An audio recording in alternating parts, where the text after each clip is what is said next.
lie. Whoa. Hi, everybody. Are we here? We here? Excellent. Hello, everyone. If you just got in from tunneling, you got to see me talk a bunch. And we're about to jump in and introduce all our players. But before we do, I have to talk about sponsors. That's like really super important to everything that's going on. So, of course, I'm going to shout out to Catalyst Games first, because they're providing us with Shadowrun, and we can't do anything else other than that without speaking to our sponsor for our game first. We also have Green Run and Publishing for Blue Rose. We also have Free League for Symborum. We have Grinding Coffee and Dungeon Dice. And then real recent, which is another thing that will be arguably interrupting the middle of this stream on the 15th of February, we have Crucible, who's sponsoring us to run some 5e games once a month. And that'll be super fun.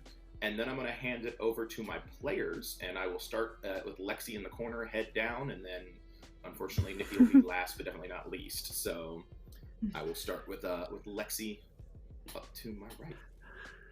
All right. Hi, everybody. I am Alexander Pitchford, aka Lexi or Allie, depending on how you're feeling. I am an author and game designer, and today I am playing Eris, a hacker, and that's her deal. What did she get caught doing?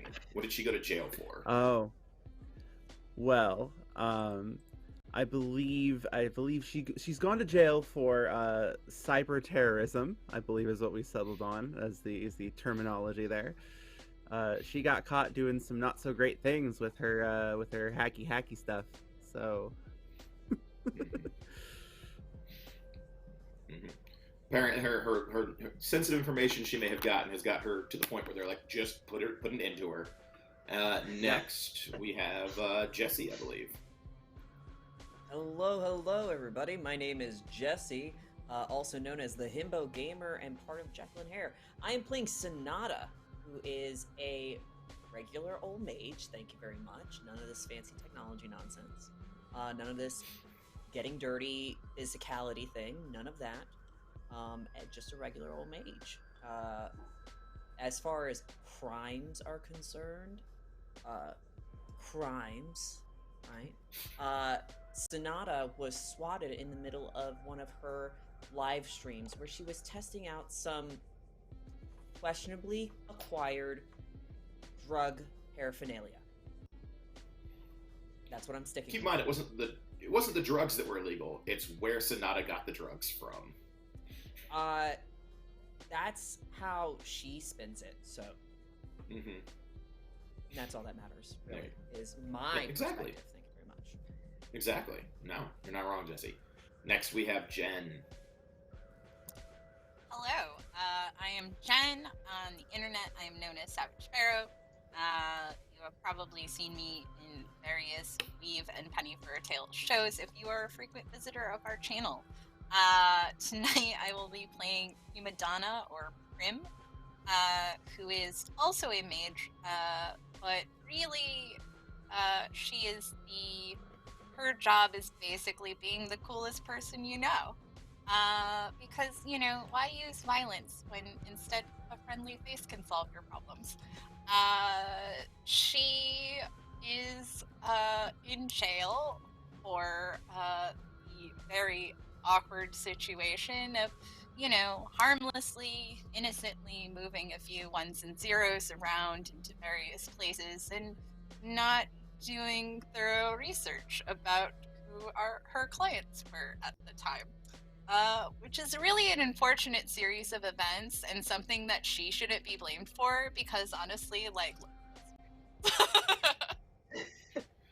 So is she a mage or is she an adept? Because I believe she is an adept. Sorry. Yes. I forgot that they are two different things in Shadowrun. Yes, it's all good. Mm-hmm. Just making sure we have the right knowledge. And next, I believe we have Angel. Hello, I'm Angel. I'm also Fae Trouble on the internet. I do mostly cosplay stuff and screaming about tabletop games.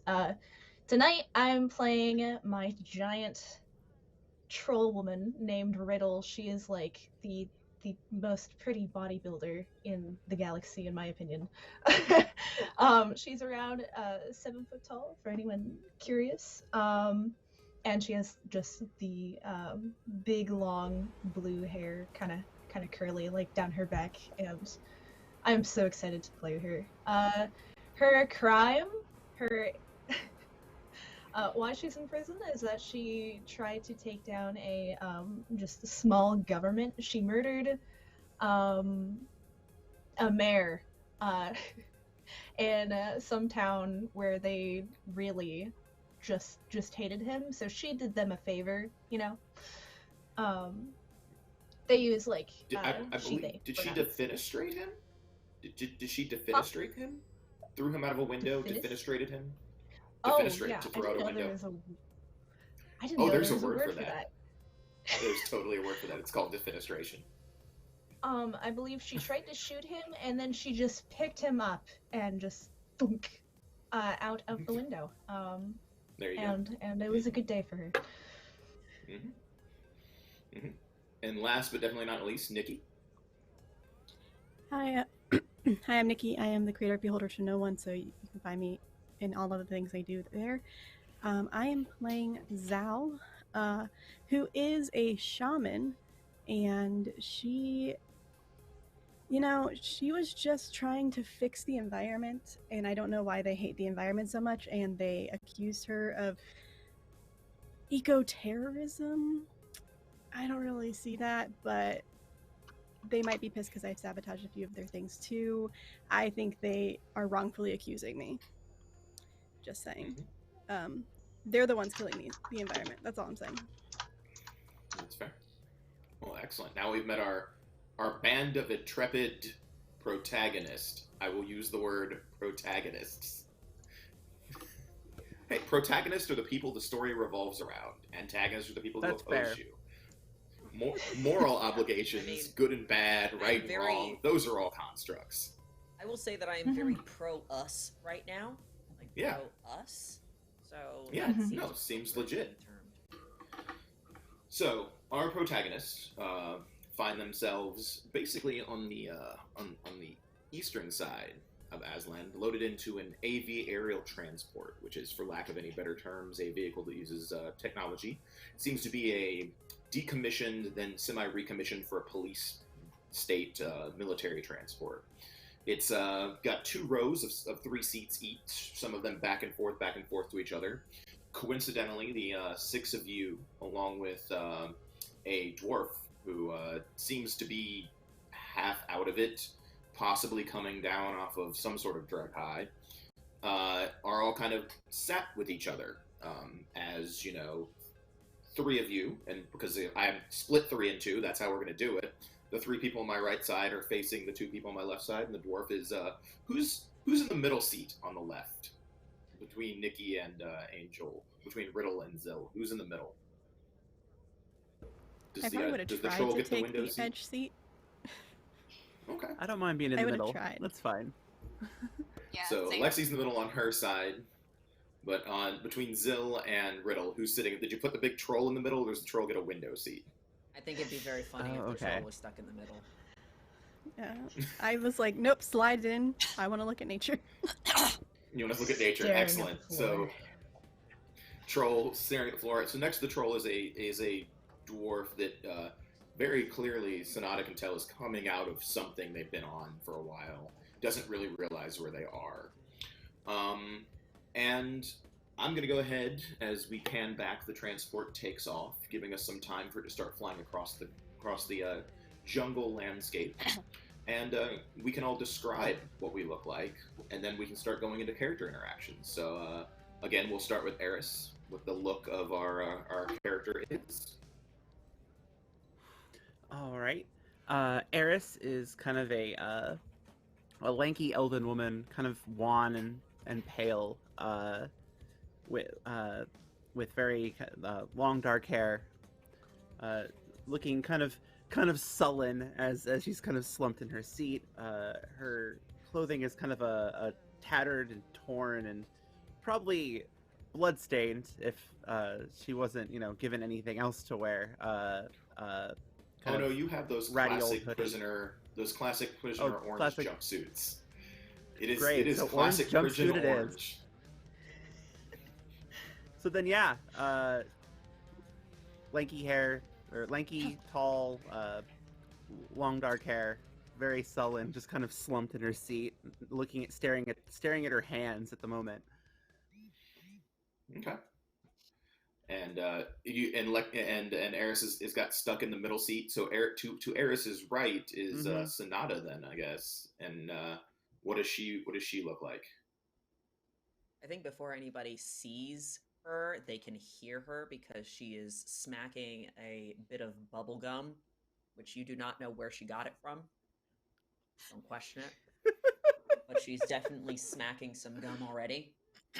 And sort of looks like, as far as like how her body is positioned, she looks like a kid that's sitting in a school bus, kind of like kicking her feet in this kind of bored sort of way. But to describe how she looks, she is a relatively tall human woman with long blue hair. And considering that we're in our prison jumpsuit, she might actually be trying to pull at some strings on the frayed edges to try and see if she can start taking parts of it apart. Because this jumpsuit isn't cute, and she's looking for a crop top. So, if that gives you a good sense of what kind of person she is there. Yeah. You can definitely start skimping this prison jumpsuit top down to a crop top if you want over the course of this flight. That shouldn't be a huge issue. That's going to be the goal. I will save the scraps though. Okay. And Jen, Prima, how are they looking? As they have, it looks like they have the aisle seat. They lucked out with that aisle seat. So they are very much taking advantage of, being in that aisle to like get an observation of like who all is like around them and what their, what everybody's, just basically kind of doing that like, when you first sit down at a poker table and you're sizing everybody up, like that kind of vibe. They are, an elven woman of Japanese descent with a naturally green hair that's kind of cut very in a fashionably sort of shaggy rock star look. And that's also kind of their vibe too. They just seem to exude confidence in, this, despite the situation. Like, it's very much the like, no, I will figure this out. I will get myself out of here. I will, whatever. If they have anxiety or anything like that, they are not showing it. And the somehow the jumpsuit just appears to be something flattering on them naturally, because why wouldn't it be? Everything looks great on them. The elven natural ability to turn everything into something fashionable. All right, we will skip over our NPC that is. We'll skip over our NPC that is directly across from Prima and move to Riddle, who's already gotten a brief description. And unfortunately, troll jumpsuits aren't really in, so it looks a little small on our 7-foot tall bodybuilder. But to go along with Riddle's jumpsuit is on the side of Riddle's neck is what appears to be almost like, if you remember Star Wars-esque restraining bolts. There is clearly a jammer stopping Riddle having access to all of the cyberware that may or may not be crammed into that troll's frame. Fuck. It's like somebody may have scanned them and noticed the fact that they're wired from here and from Tenochtitlan and back, and they don't necessarily want that running rampant in the middle of that flight. Mm-hmm. She has definitely ripped the sleeves off of the prison jumpsuit by now, just to make a little more room for the biceps and, like the shoulders. Just big shoulders. Yeah, I guess I did already kind of give a brief description.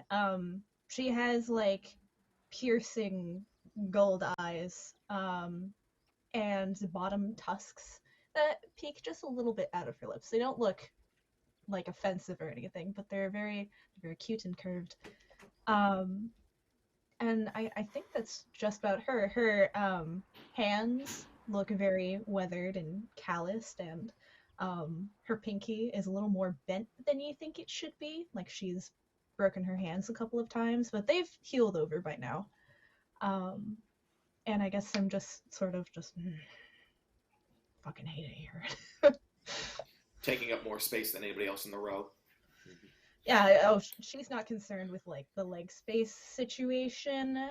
They are there, and everyone else just has to kind of deal with it. But there you go. yeah. And last but not least, our nature lover who is looking out the window as the transport rises above the ground and starting to sail over the forest canopy. Zal is a elf. She has like long purple hair that's partially braided. There's just a couple braids that are all around her head. Don't know. The threads from the suit were used to tie it together. She does have a thick pair of glasses on, and this jumpsuit is opened as much as she possibly can. So that just it's hot in temperature wise, but probably also the other way. But she's just like distracted as all hell and looking and kind of also using this advantage to like, if I ever got out of here, how would I do X? How would I do Y? Trying to like think out future plans, even though she's on her way to her death. Sweet. So if you look around, some of you may have interacted with each other before. Some of you may know each other and suddenly realize who you're sitting next to or across from. Some of you may never have interacted at all. But you know this flight's going to take probably between 3 to 4 hours from what you've heard from the guards talking about how long these shifts and these flights take. You know that this is usually a very routine, almost robotic sense to them. Like they know they're taking people to be executed somewhere and they don't seem to be very compassionate about it. For those of you facing what would be considered to be like, if you're looking airplane wise, Azilla and RIDDLE are facing forward and the other three of you are facing backwards. The three of you are facing backwards. If you want to look around, you notice that the last kind of 2 rows have been of like seats like this have been removed and been replaced with appear to be kind of those isolation-y looking chambers where like you would transport something much more problematic. But some of you are also sitting next to some people that you may have previous relationships with. So I'm going to let you all drop into roleplay for a little bit before anything exciting happens.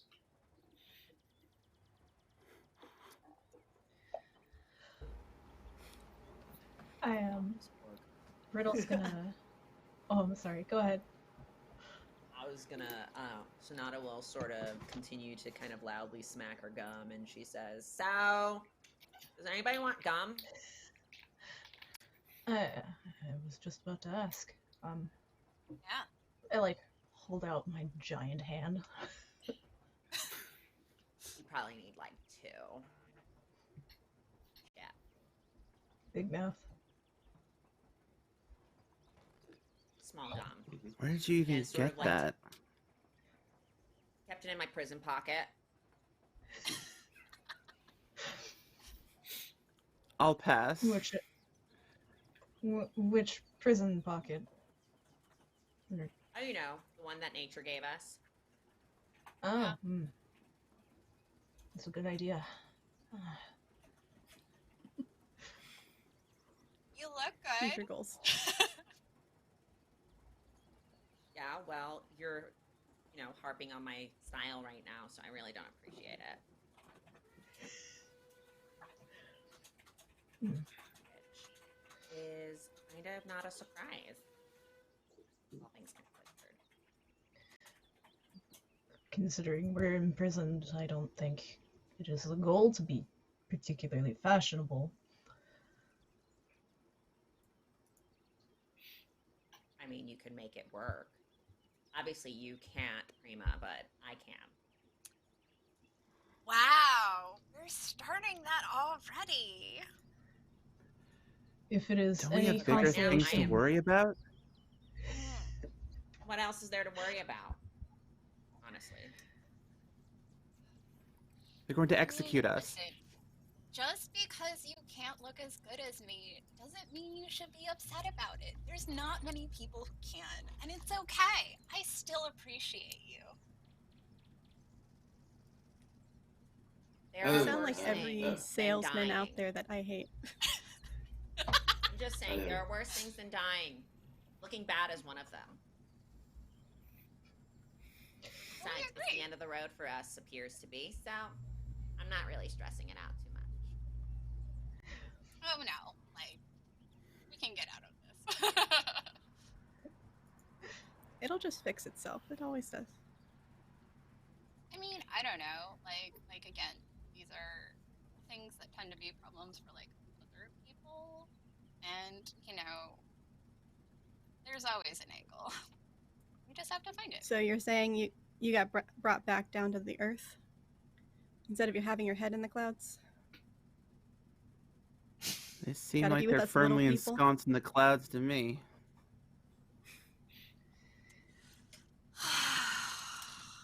It was just a misunderstanding, and something that I'm certain will be rectified very soon. Yeah, mine too. Just a misunderstanding. Exactly. Executions usually are just misunderstandings, aren't they? Typically, yes. Listen, if I let every time somebody threatened to execute me stop me, then I probably would have died at least 17 times. But it always works out. The dwarf is mumbling for those that speak Spanish. It seems to be kind of coming around. For those that speak Spanish, he seems to be talking about, I shouldn't be here. What went wrong? This isn't the way it should be. And Zilla, as it's hard to see around Riddle, your rush to get to that window seat means you didn't see the dwarf sit down. But as you see the tattoo work on their legs, you realize that those are markings that usually associate somebody with Green War. And this might be another individual who has a grudge against this particular technology and their puppet state of Azltan. But it's hard to tell because, unfortunately, Riddle takes up so much space between you and the dwarf. Like, it's like trying to talk around a mountain. A very muscular, blue-haired mountain. Hey, can we You can't really change tell. seats? Not really. You're kind of locked in at this point in time. It is a prison transport, not a private plane. One can hope. No, I'm much too large to move right now. Try to wake up the dwarf. He's right next to me, correct? Mm-hmm. No, he's totally right next to you. Oh, I'm gonna elbow him, just like. Like, just Not like normally, or like hurting elbow him? Like. Okay. Wake up. Ooh, I didn't. I don't. Yeah. What? Where are we? Hello. We're Whoa. on our way to be executed. Who are you? Prison Why are we on bus. our way to be executed? Prison. You asked want too many gum? questions. Yes, gum. What do I need gum for? You look oddly Gum. familiar. I wouldn't I'll put take that the in your gum. mouth if I were you. Why not? You don't want to know where it Riddle came blows from. up. Where did it come from?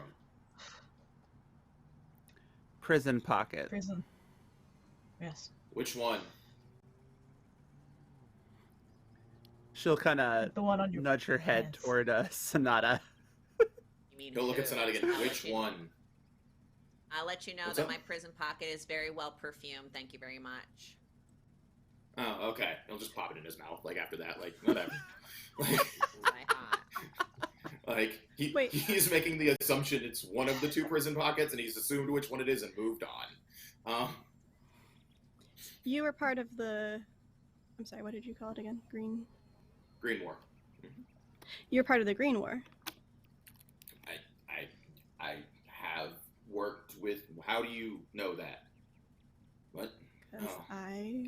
Oh, I know people, and congratulations. may have helped out. Yeah, that's fair. Sorry. My name's Jesus Gonzalez. And at that, Prima, you will realize this is somebody you were money laundering for, is now sitting across from you. Probably somebody you were money laundering for that helped you get into this predicament. The reason it looks like this person was also brought in as part of whatever operation caught you. And this is the dwarf? The dwarf. Mm-hmm. Okay. Is there a way to like kick him or something like? You could try to kick him. Oh man, yeah. I feel like she just kind of like, yeah, she just kind of has that like look of like as like she has that look of realization. It's basically one of those like.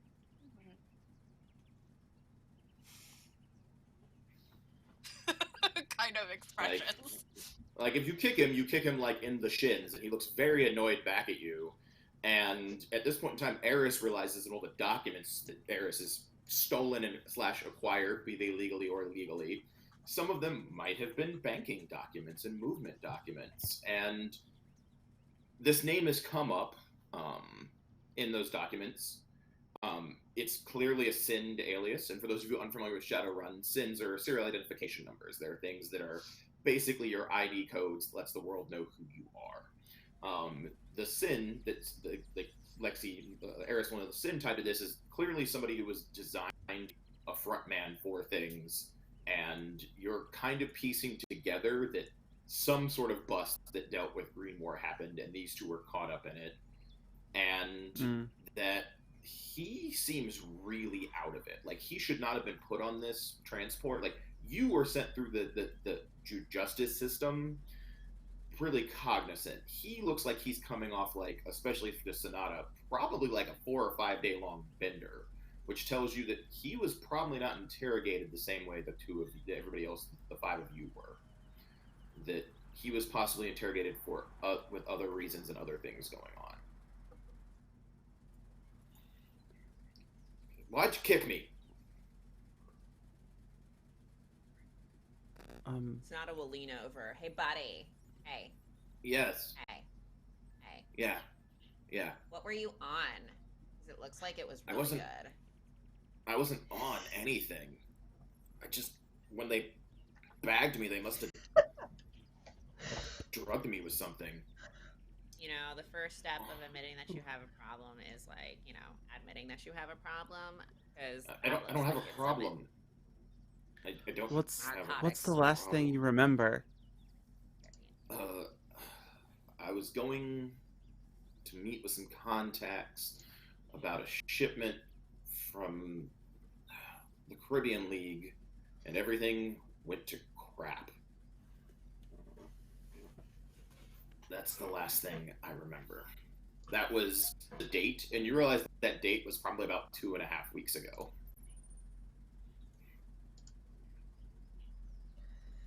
You don't remember the last So 2 they've weeks? kept you drugged since then. What do you mean, last 2 weeks? What's today? Insert date here. Today, insert 2081 as the date. So February 1st, 2081 Yeah. is totally fine. February it's 1st. Like, yeah. Yeah, apparently so. Ow. God. Damn, my head hurts. Yeah, apparently looks so. like you got fucked over, buddy. Yeah, it seems like it. Yeah. About that. So why'd you kick me, Yeah. Elf? You just not like dwarves? What's your... I don't like dwarves who sell me out. I don't Say know Prima you. does like dwarves. What's... I've never even... Is Prima the alias you were using when doing your money laundering or not? I don't know if I have, Multiple sins or multiple Yeah. aliases. I do not see sins on the sheet. I did not buy sins for anybody because we're starting off in a prison break game, and spending money on things that are not going to be useful at this exact moment isn't good for anybody. Yeah. So I did not recommend sins. So you can say you had I mean- other ones. You're more than welcome to before you got busted. Okay. Well, this was a Shadowrunner op, right? Because Prima is her. That is up to you. Shadowrunner. It can be a run-up or it can be a side hustle you were doing for money laundering. Whichever one, that's the thing that got you caught. A run op. So yeah, it would have been under Prima Dama. think we've ever Really? met, lady. I don't even know who you are. I mean, you've never met this guy face to face. You laundered money through other shell stuff, so he's never seen you before, and you've never seen him. You just have two names, and you haven't given yours yet. Oh, I don't know who you are to sell you out. Mean anything to you? Yeah, you were some recommended launderer from the Yakuza. I don't. What? So, the only reason they got my name, as far as I'm aware, because of your organization. So, either you talked, cut yourself a better deal, or someone working. Oh, I clearly cut myself a better deal. They're gonna kill me slightly faster than you.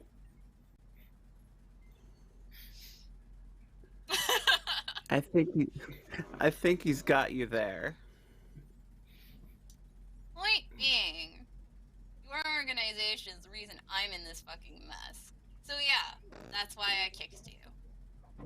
Yeah, you chose to do business with us. We're not exactly known for our light stance on corpos. We're an anti-corpo group. Yeah, you chose to do business and a court found out, and now you're on a prison transport getting on the way getting your head cut off. That seems like a you problem, like you made a mistake.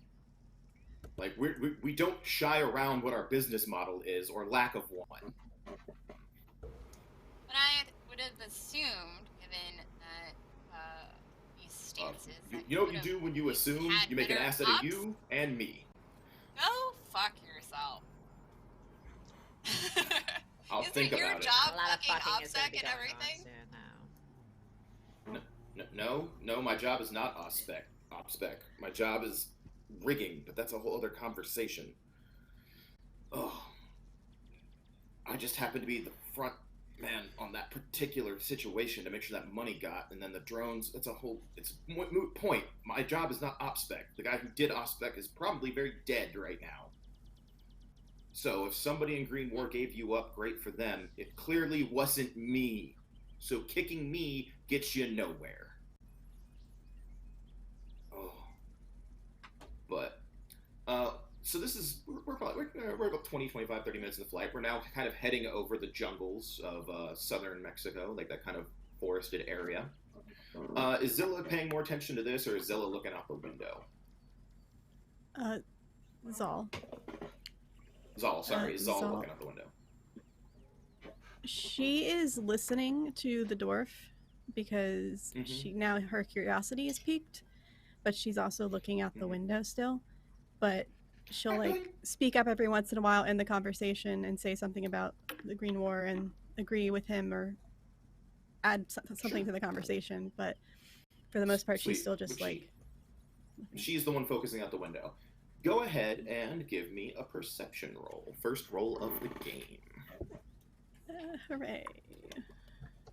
Skills. You got this. Perception. And this is a visual perception, yes? This is totally a visual perception. Fantastic, because I get +2. Where did my... You know, your threshold is 3, by the way, just letting you know. Clicked on it, This it is a little didn't bit work. challenging. It's totally fine. Oh, that's why. 3. So 3. So you'll notice as you're starting to fly over, that because of your history and background of being in the previous Amazonian conflict, you're well aware of how things work with a lot of transports and things like that. And you will denote that as you're looking out the window, it kind of passes by, and you swear you see something that kind of that scope or sighting shimmer ping off the bottom of the AV, and you guys kind of keep flying. Nothing seems to happen, but you clearly are that seems like you've seen it before. You've been on the opposite end of it. You've been in a war zone. You know what you're looking at, and it catches your eye. but nothing seems to be There- happening yet. Okay. I say it soft, like there's the guards are up front, so I'm assuming they can still hear us. Right now the guards there's 2 in the front and there's 4 in the back near the areas of the seats that look like they've been removed and replaced with what appear to be some sort of like bulk cage and or transport situation. Okay. I will whisper to the best of my ability. I saw a scope, I think, looking at the bus. I don't know what the fuck that's about. I don't know if that means anything, if we're being targeted, I don't know. Maybe, I don't know. I mean, would Greenmoor send somebody to come get you? I mean, maybe not me, but I mean, I'm not that important, but there could be. So they bagged me. Oh no. And he starts like looking around and trying to like look at, he's a dwarf, so this is clearly, he's a little short, so he's clearly not able to like look completely around. He's like, and looks at Eris and Sonata, who've been much kinder to him than Prima at this point in time. He's like, is there anything behind us? Like behind us? Is there anything? And not, is there anything behind us? Eris will kind of look and try to see if she can. Yeah. Sonata Eris has the also best has- view. Eris has the best view because there's not a troll that's 7 feet tall blocking their line of sight like Sonata is to a degree, because they're directly across from each other. There, you can clearly tell that the area behind that has been ripped out with those seats was recently done. This isn't like a transport that's been, they recently, whatever is in those, like, you don't want to say capsules, but are clearly like lockers that are locked down, were recently added. And if you relay this information, he gets slightly more nervous and then slightly less nervous in that sense of like, this is good and bad type situation. What? Do you know something? What? I know if I don't remember the last 2+ weeks, and I got snagged by the docks, and they snagged what I was supposed to be picking up, and it's on this transport that Greenmoor might be coming for us. So we should probably really, really keep that under wraps and not say anything about it. Because if we alert the guards, and the guards alert whoever, that could be bad. So we should probably not say anything. So we should brace ourselves too, just in case. Yeah, at some point in time, yeah. How long have we been in the air? 30 You know, minutes? like about 25? 30 minutes. He does some, like, you watch him kind of do that, like, math on his fingers, where he's like, maybe another 20 minutes or so, and then something is going to happen, I would think. Because then we'd be in the best spot if they're taking us. Where are they taking us, exactly?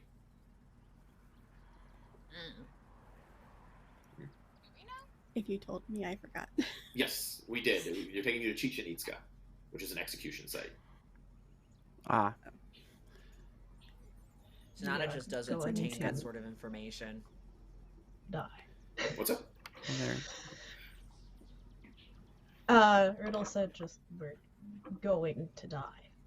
Very literally. Oh, It does not matter. I mean it We're kind going of to matters. Is where- Chichen Itza. Oh, yeah. About 20-25 minutes. If that's the site they're taking us to, they'll hit us before we get about halfway there. Yeah. So yeah, be prepared in about 20 minutes or so. I think good luck to all of us type situation. I hope. I think. That's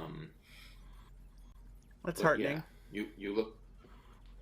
Well, I mean, we're in an aerial transport. If we survive the crash, we'll all be in good shape. I think, maybe, I hope, probably. I mean, she looks like she'll do fine. Points over at Riddle. It looks like you can survive a crash or two, maybe. 3. Yeah. 3. 3 crashes. 3. You can. Of course I will survive. So far, or that is the total number of crashes you can survive? You do not get to know me. Oh, okay. Sure. All right. All right. I mean, Fair. Yeah, you're just trapped inside of you're an enigma trapped inside of a box, it seems. All right. Oh, my favorite type. We are all No. trapped inside of the box. Okay. Yeah, You're not technically wrong. you are right. You're not wrong. That is. I don't. so, You didn't kick. You didn't kick her. You didn't kick her. I could. Oh, Or are you you talking could about kick her kicking me? I was talking about Prima not kicking you, person whose name I don't know, but is clearly very mysterious. If she would like to not have a leg anymore, she may. Oh, fair well, enough. I'm pretty attached to my legs. Yeah. Legit. All Seem right. like it. Mhm. Oh, thank They're you. very sturdy. Thank you. Okay then. All right. So, assuming we survive,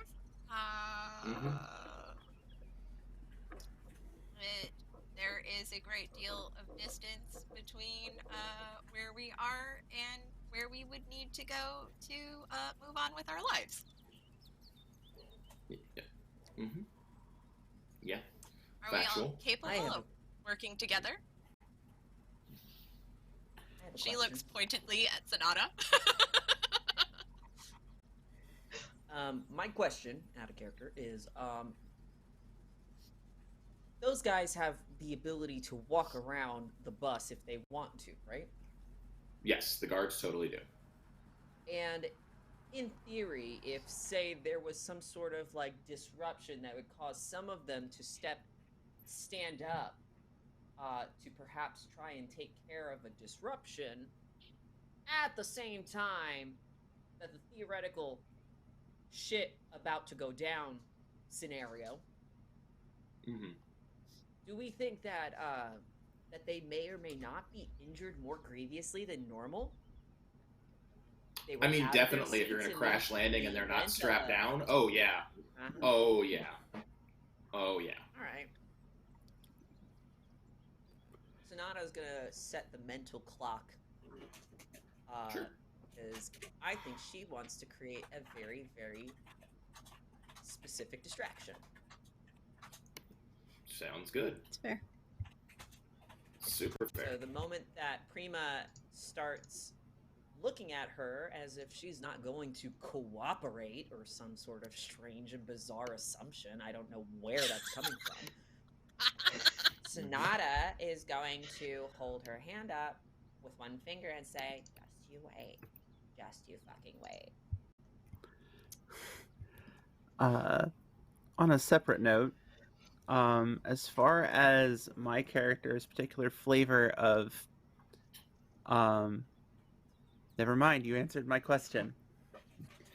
Okay. Yeah, I figured. I Um, preemptively answered your question. Yeah, because I'm smart. Yeah, I'm yeah. SMRT. I don't think I can tell the future or something. I think that's what she will do then. Okay. Give me the role. It's not very hard because they weren't expecting something like you. But go ahead and do what you're gonna Okay. do, and let me know. Let me know if you get 2 hits over the course, which you should with your I pools. That would be believe- amazing if you didn't. Would it just be electronics?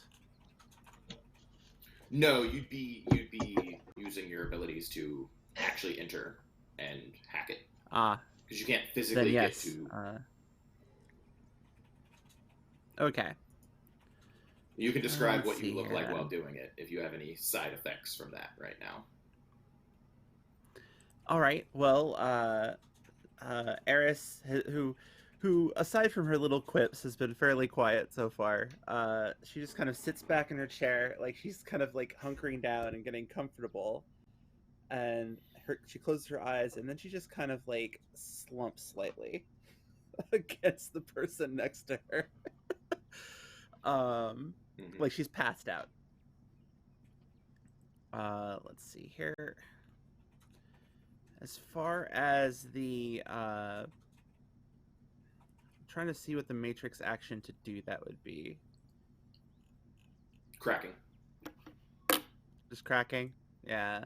Just cracking.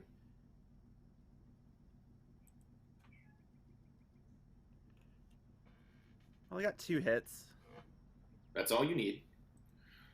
So, a couple seconds after Eris slunches down in her chair, Riddle suddenly realizes that, like, the jamming bolt that's been slapped onto the side of their neck is no longer functioning, and that all of your wireless interfaces for all of your cyberware are suddenly online. Like, you're like, everything seems to be back up in working order. Like, there was some random glitch. Whoa, okay. I know, the Scratch gun is out of kick-ass, the right? Yes. Can I take it off of my neck, or is it? I mean, it's still there, and you're still like strapped into your seat, but like all of like your cyber eyes all of a sudden online, like all of your stuff registers as being online again. Okay, this is good. Weird. I don't know what happened. Okay, well, I guess I have that now. Oh boy. Yep. I'm going to cause problems. Yay! Cause problems on purpose. If you're causing problems on purpose, that's called a plan. Yeah. All right.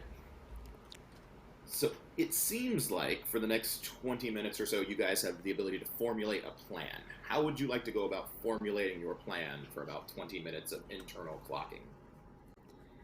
Would I know the area pretty well?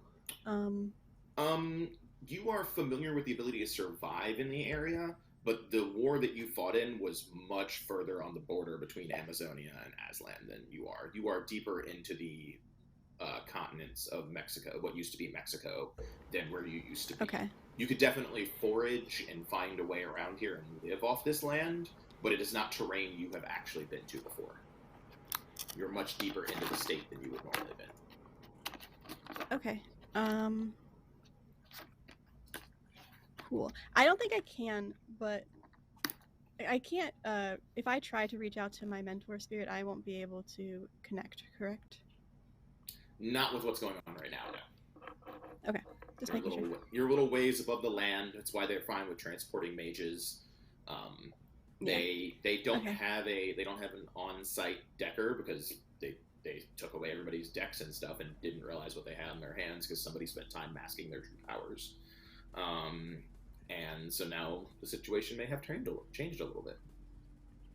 All right. When I add into the conversation, I'll just say, once we get there, I can easily help us traverse the place and survive, if that's a concern. I don't know the way, perhaps, but I know how to maneuver and what to look out for. That's good. I'm kind of a city kid myself. I know my way around the jungle. Like, I'm not going to eat the wrong berries, but I'm not exactly one for foraging all day long. More if I could live in the MREs forest than, all the time, living. I would. Go you. Not exactly my gig. Is there any other planning that you guys would like to do while the clock ticks down? Or is it just going to be one of those situations where we're going to do it live? I mean, I imagine just like everybody giving like a TLDR of their skill sets would probably be good. So then I will let you guys do that in character, so people can give a TLDR on how much they do and don't want to give. So it sounds like you're volunteering to go first, Prima. Yeah. So she'd basically just be like, okay, so I'm a people person, and should we encounter people, I can get them to give us what we want without having to.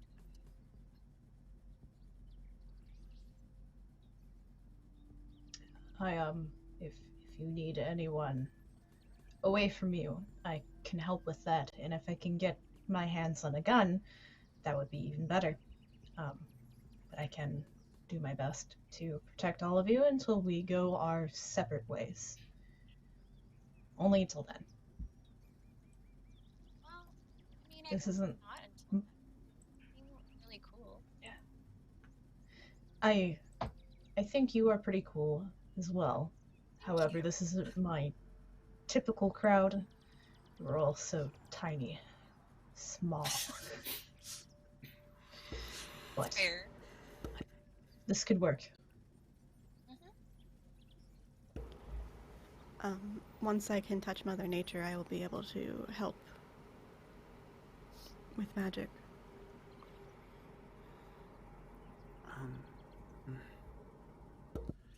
Well, I'm a decker.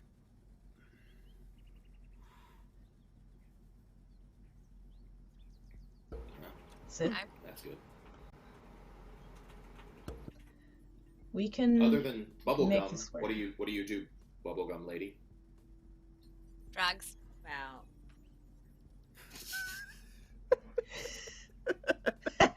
What is it between you two? Besides I mean, I like. that, Mhm. besides that, I've had to go through a lot of healing to get back from what you have done to me. You understand? Oh. No, I don't. Did you two used to date? In fact, I you mean, if you poisoned can call me my having well to clean her so up much when based on what she is you've done. passed out in her own vomit, dating. Dare I say, the Oh. pain that I have resisted is The to pain the that nth you degree. caused. Pain that you have caused to me. You know what? I've made myself stronger because of that. You understand my strength is bigger, better, and I can do that for literally anybody. I am a precious gift that you do not appreciate. You're right. I'm really She's gonna. The dwarf looks Apologies. over at Riddle and goes, "Can you protect me from that? Just all of that." I blow a bubblegum bubble Mhm. and I will try to. We'll have no problem either way. This is good for battle. She's Okay, going to Um, essentially somehow shoehorn every single spell that she knows how to do in this yelling at Prima Donna. Because she's mentioned that she can heal. She's mentioned that she can stabilize herself. She can increase her own attributes. She's gone through a lot of healing. So she is. She's coded shoehorning her spell repertoire into an love argument. it. It is I excellent. love it. But she's using it as an excuse to get mad at Prima, hopefully in such a dramatic way that will distract the guards enough that they might stand up. They are clearly So keeping here's an the eye on question. you two. They are clearly keeping Here's an the eye on you two. And if you want to push that to the front, I was going to say you could make a teamwork roll. Yeah, with a well, so charisma-based that's what I was going to ask. Mm-hmm. If Prima knows enough to pick up what she is putting down there, I would in say that yes. regard. Okay, cool. Yeah. I would so say yes. How do we do it? It is under roles in the very beginning of the book because this book is laid out very interestingly. Okay. And Who gets to it fastest? so teamwork test. Teamwork tests are a little different from other tests. To perform a teamwork test, unless one person is the leader, anyone else involved is a helper. They have they roll the same test, namely whether the test is trying to put together something and blah blah blah blah. So in this case, it would be charisma. Okay.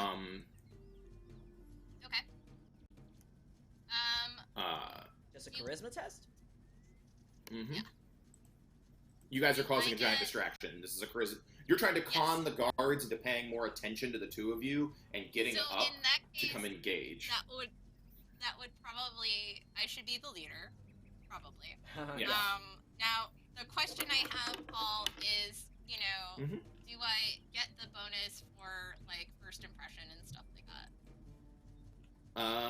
I would say not in this case. You would not get the bonus quality first impression because the guards did meet you when they put you on the transport. So this would not necessarily be the first impression.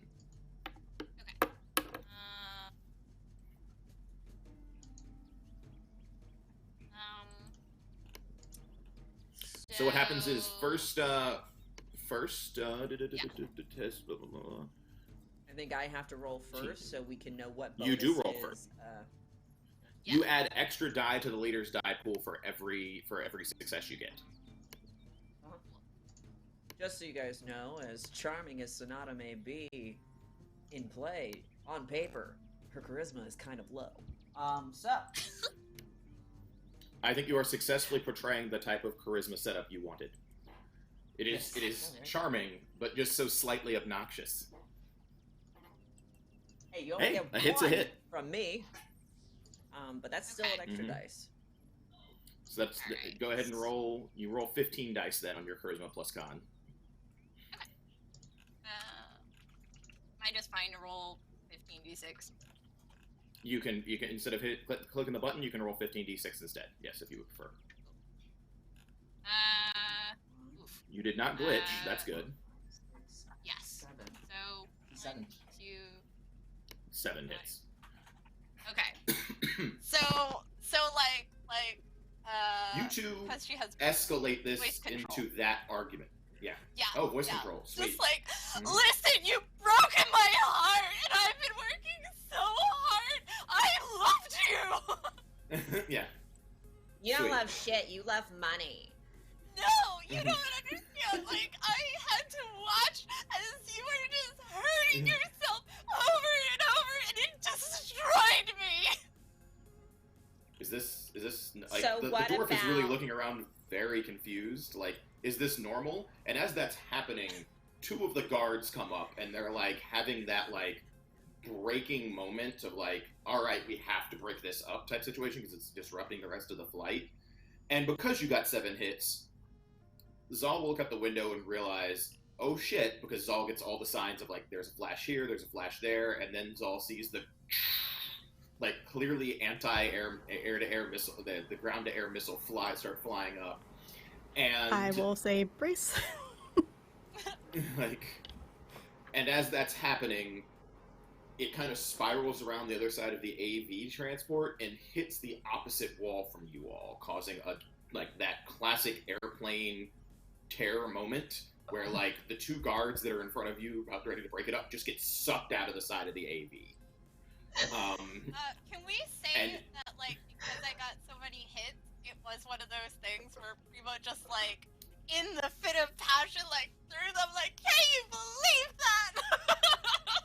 No, because you're still chained down. They came over to like start trying to break you up, and they hadn't unchained you yet. They hadn't unclasped anybody's restraints. Because then I would have to make you a roll to see if you get sucked out if you were not, strapped down to the AV. Thank you. But you definitely get the fact that they were in the wrong place at the wrong time, and it's that boom moment where they're sucked out of the side of the AV as it starts to spin. At this point in time, I need everybody to make body checks as this thing spins around and slams into the ground. We need to see how well everybody kind of survives the impact. Got a 4. I got 0. Okay. 2 from me. I'm so All right. hurt. Ooh. Oh, you Oh, glitched no. on your body check.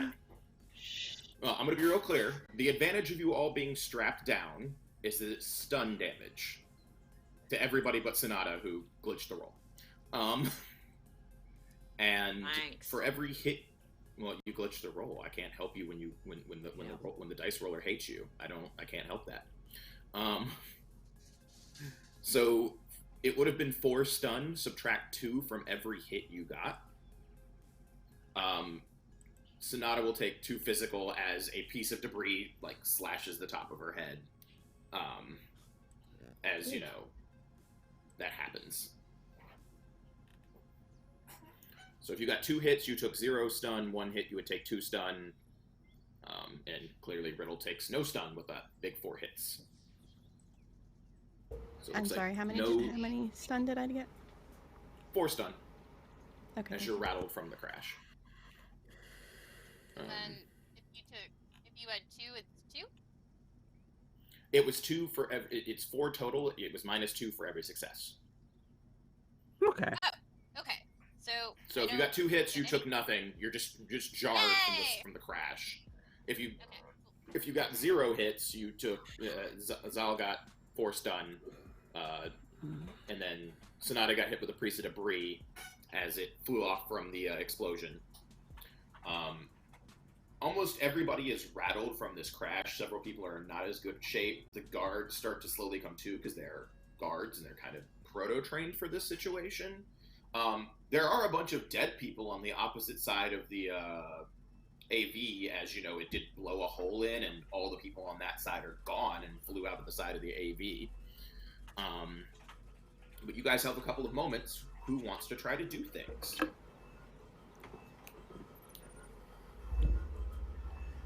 Riddle, would you be able to break us out of the cuffs? Well, I can, or at least off try. away from the chair. Go. So, I'm gonna. Go ahead. Go. Am I still cuffed down to the? Yeah, you guys are still seats? locked down in the chair, but you can totally activate something like your wired reflexes or something like that if you wanted to move very quickly and try to get out of these situations. Okay. Would it? I was thinking like brute force, just like. Yeah. Can I do that? You totally can do that. Okay. Give me a strength roll. What would I? Strength roll. Mm-hmm. 4 hits. Yeah, you easily Hulk your way out of this particular situation. If you turn on your wired reflexes, everybody's going to notice that Riddle starts moving incredibly quickly. Like clearly somebody who's been cyberized up and borged up and jacked up to move much faster. Just kind of takes one moment, just kind of goes crunk and like breaks their own restraints, and in the process starts like breaking the restraints of the people next to them in a very quick jerky motion. At that, some of the guards do like start like the guards in the front, because there were 2 in the front and 4 in the back. 2 from the back came up and got sucked out the side, but the 2 from the front start to basically be like, "What? No, sit back down, prison!" And they like basically start to move in on Riddle. Riddle will quickly free Zal. And do you choose to free the dwarf, or do you choose to free somebody else on the other side with your other action? I'm gonna free the dwarf. Just Okay. whoever is closest. It doesn't really matter in my Sure. mind because, Sure. as many people as possible. Do you want me to roll strength Sure. again?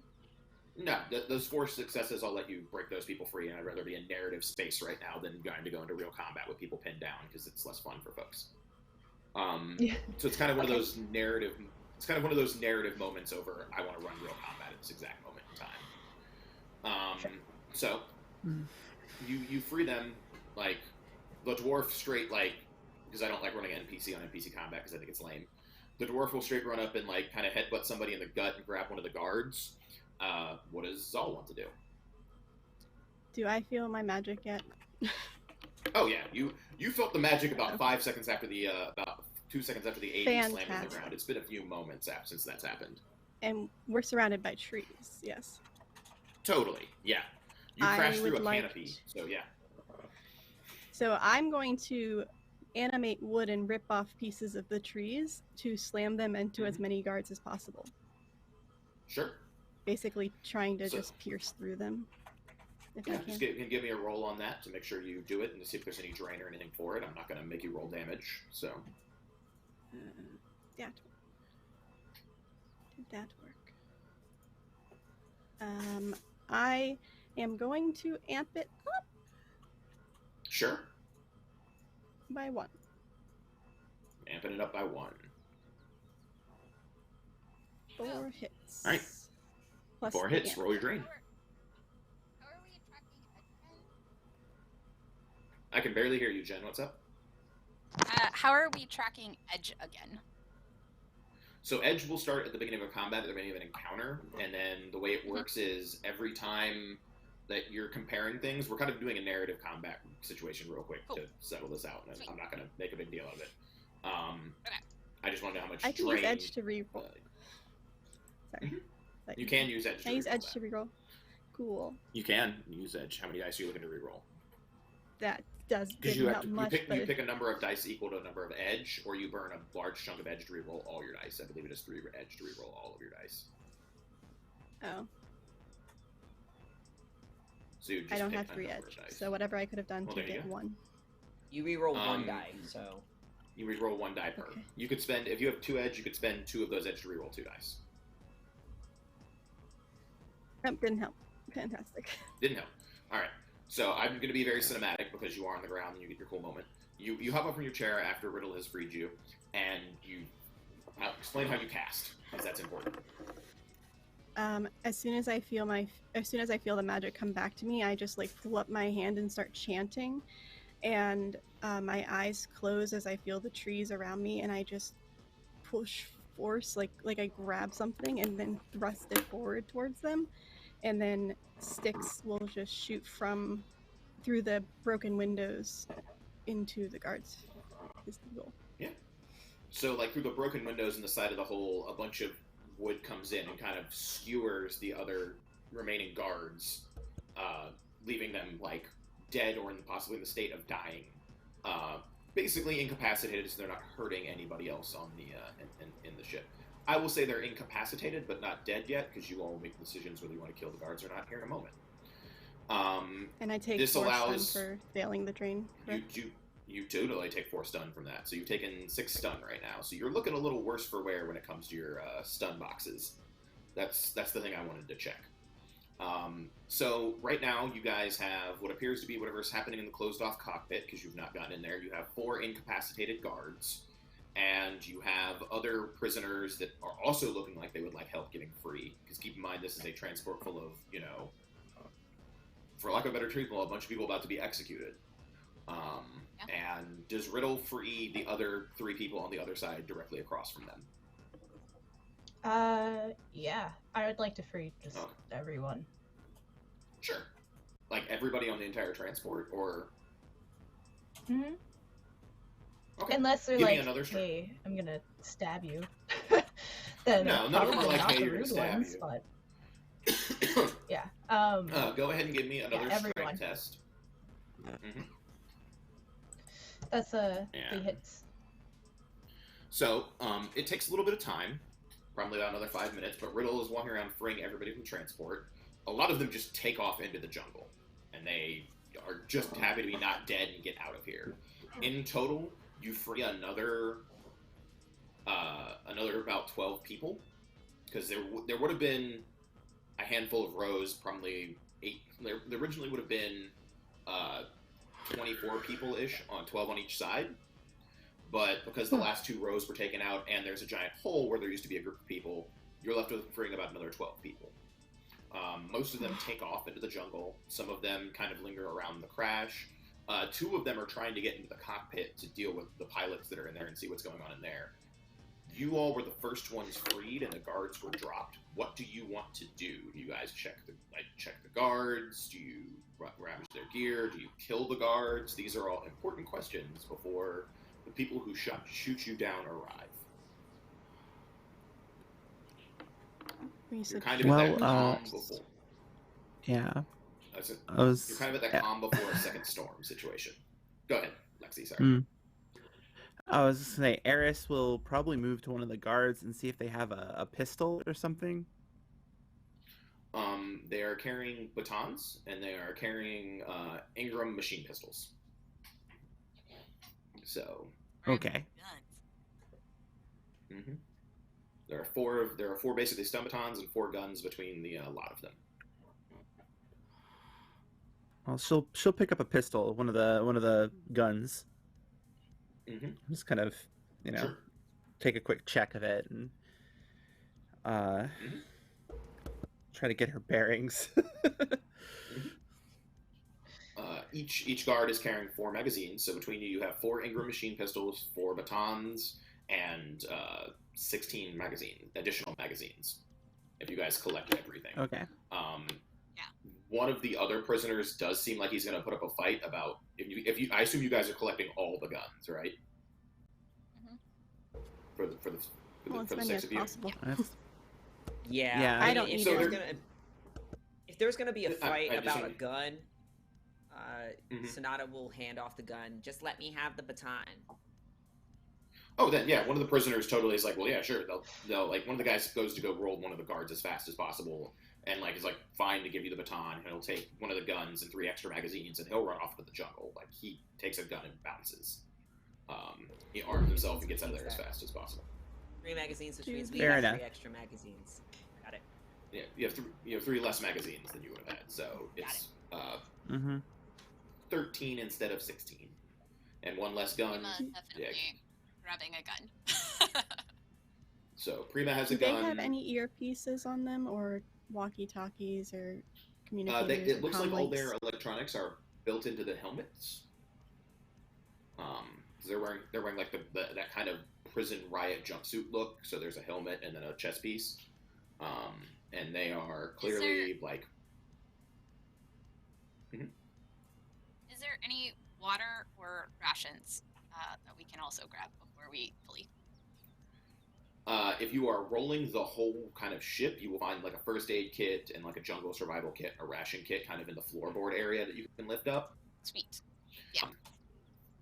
There's also in that kit a rifle, 2 rifles. Oh! They Handing one of those are- to Riddle. Legit. Ugh, Um, thank you. I will let you know the exact rifle archetype here in a moment as I get to the gear section. Apologize. But yeah, I will give you the exact rifle type here later. Don't need to do that on stream. We can continue on the story. Yeah. So yeah, you will get some jungle rations. You'll have that thing. The cockpit is still sealed. So there are some prisoners trying to get into it. Like they kind of fashioned a crowbar and are trying to pry the door open. Would I be able to? And go ahead. Oh, would I be able to access the system to get that open? You totally could. All right. Just a cracking roll again. Yep. Or if you can physically get to it now if you want to try to engineering roll. Either one is fine. You can try to physically no, use engineering cracking. to bypass it. Or you cracking all day. Only 1 hit though. Yeah, the security on it's a little too tough for you to crack it. It is a pilot door on a prison transport. They do not want people in there that are not authorized to be in there. But yeah, Then I will leave I'll leave those people to it. sure. So there's that.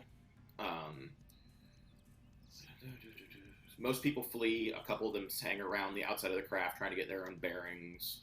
Do you guys wait for whoever shot you down to show up? Or do you guys want to head out into the jungle with the supplies you have right now? I would like to vote to move forward. I'm not everyone keen to wait else's. around either. Agreed. No. Well, it seems us fair weather friends are going to be working together for a little bit longer. So exciting. Are there Super still exciting. incapacitated guards littered There around? are 4 incapacitated guards. Nobody took the time to kill them just because they're like, I'd rather get the hell out of here than kill these dudes. That's the universal question. Is do people like... Would I be able to tie them up like together? Sure. I mean, Okay. you also might want to take their clothes. Oh, I didn't even think of that. They What might are not they- You're all be- in prison Ooh. jumpsuits. They are wearing. Yes. They're wearing Wearing. not prison jumpsuits. Oh yeah. Okay then. I imagine that Prima's like already done that and just like doesn't care. Sure. When did you She's change? accessorizing Like, in the background, like Mhm. I'm So there a are four. professional. There are 4 prison guards and 5 of you. Who doesn't get an outfit? I will share my outfit with whoever is next to me at the time. So we like have a half and half, and we have matching orange pants, I guess. Well, one of you would get pants and one of you would get a top.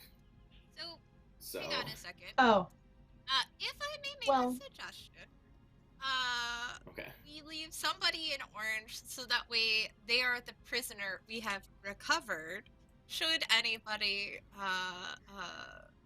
come inquiring about what the fuck we're doing in the middle of a jungle? So who is the designated prisoner then? The designated Chewbacca. I understand you're going with Riddle looks at the plan what a ground. Wookiee. I understand you're I going can with plan stay what a in my Wookiee. uniform. Sonata will That's take fine. it. With that suggestion, So, I'm gonna assume Sonata was right next to me, and I'm gonna throw the pants I was holding just at her and be like, I'm comfortable in this for now. but I believe Sonata has volunteered to be the Wookiee. So Sonata is the Wookiee. I'll Oh. be I believe. Sonata will opt to not have the clothes to appear like the prisoner that's getting captured by the Yes. other guards. Also, Okay. that means that Riddle carrying guns isn't weird. Also true. Yeah. I'm gonna grab one So of the everybody- helmets. Yeah, you can grab all the. I assume you're grabbing all the armor and Oh, yeah. helmets. Taking I'm all taking their all the stuff, helmets, and so- any we don't need, I'm like throwing, or gonna take with us and just like toss them aside so they don't have access to them. But Sure. I want to keep one just so we can hear what they're hearing. Not a problem. And completely reasonable. I love everything you're doing right now. So they are all armored vests with a helmet, is what you all now have. So if you need to add those to your DVs on your sheets, they're +3 defense rating, or DRs on your sheets. So it's +3 for those that are wearing them. The one on Riddle fits a little weird, so, you know, Prima may have to explain why the armor is ill-fitting on their very large compatriot. But outside of that, Yeah. everything, it looks mostly in place. And so you guys are going to decide to take off before meeting up with anybody else, correct? Yes. Okay. The dwarf Jesus will wish you a good day, and he's going to wait to basically meet up with Greenmore, who he thinks probably shot you all down. Did I see where? he is Do I not there. remember where the shot came from? You did. You know it'll take them probably 25-30 minutes, depending on how the AV crashed, because unfortunately shooting something out of the sky like this is not an exact science, and it is not great traveling in the jungle. So you guys probably did crash 2.5 kilometers away from wherever the launch was. So I will they'll point that probably place out Sure. to him. Are you guys heading toward that place or heading away from that place?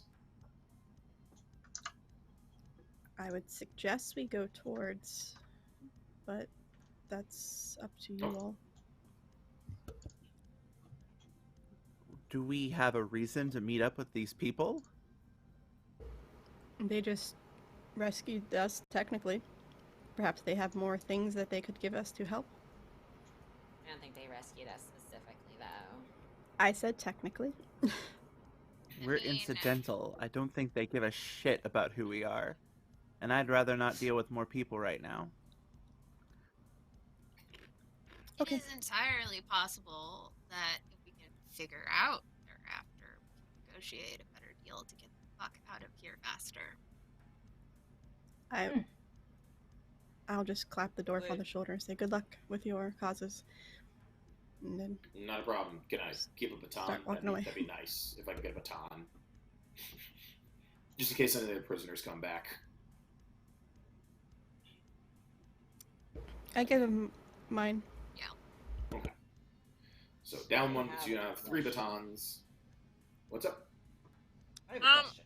Actually, I'll give the dwarf the baton because my character needs it. And I have My a question from question Jesse. is- What's up?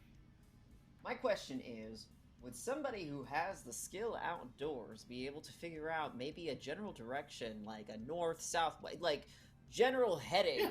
for what would be the nearest patch of civilization out of this jungle? You can figure out cardinal directions, and with enough hits, you can figure out where there might be civilization, or you could figure out a landmark, let's say it's like a river, and maybe able to follow that river towards where civilization may be. So Maybe you're not going to be able to. Maybe Zal, you're not gonna be able- Zal, who was looking out the window, might have seen a water feature of sorts? Totally. I'll totally give Zal, because Zal was looking out the window periodically to make sure what was going on, that they know there was a river to probably the east of where you guys got shot, where the shot came from, but somebody will have to make a outdoors check to orientate themselves to where they went down. Because keep in mind, you guys spun around and slammed into the ground. You guys are going to need at least a moment to orientate yourselves before you start heading off in a direction. It'll be random, but somebody can make it to orientate themselves, and then Zal can cross-reference where you are to where you could towards the water feature. For sure. That would be my idea for how to solve which direction to go. Not a problem. There's a river to the east. We can try to find our way there. Yes, because I definitely need to get Seems this a good red off way my it- face. Go ahead and give me one a roll for that orientating there, Nikki. You know there's a river from the east. Really quick. Oh, I'm very sorry then. I will check your I question just real asked quick. it, so it's fine. Because, yeah. Boop. All right.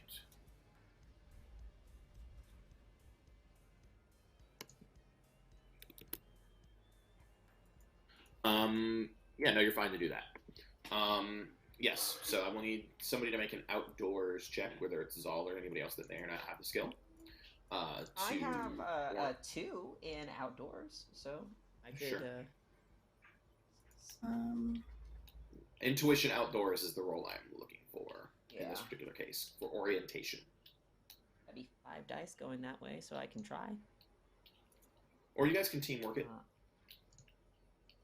That'd be cool. Let me see what mine is really quick. 1 second. Okay. Mine will be 2 as well.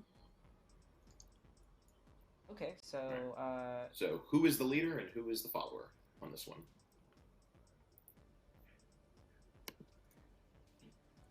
I can roll. if you Hopefully I roll don't do teamwork, then bad. I will roll. If you roll to support, I will roll the lead, and Sonata will hopefully point us in the right direction. I have no idea if she will. So that's That'll just be exciting. roll the outdoor. Okay. Words. I meant to say 3 hits. Okay, so that's 3 hits. Okay, so you orientate yourself, even though you took some stun and you're a little like woozy from all the stun, from all the drain and the other things. But you great grasp of the outdoors those 3 hits, and you realize that you guys spun around a couple of times. You look up to see where the sun is. You're like, all right, there's east. This is where the thing was, and of course where the shot was. You know there's a body of water it would appear to be probably a lake and a river flowing into a lake to the east of where the shot was fired. You do also know with 3 hits that this might put you across the path of the people that are coming to retrieve whatever's going on here. So you can choose whether to go wide and go around them to avoid them entirely, or you can choose to go that direction and possibly run into them. And that is kind of the decision you are at when it comes to the place you are currently at with that part. If we go to the east, we'll run into the Green War people, and if we want to avoid them, we'll need to go slightly further out, and then around there's a river that leads to a lake. Seems like a good decision to go around them, but Yeah. it's up to everyone else. Especially since we don't have any confirmation that they are Green War. True. That And is if they fair. are, they probably wouldn't appreciate seeing a whole bunch of guards walking one prisoner along the jungle. No. Mm-hmm. I forgot about the guard uniforms, to be honest. So as you guys are having this conversation, you hear what was the two prisoners working on the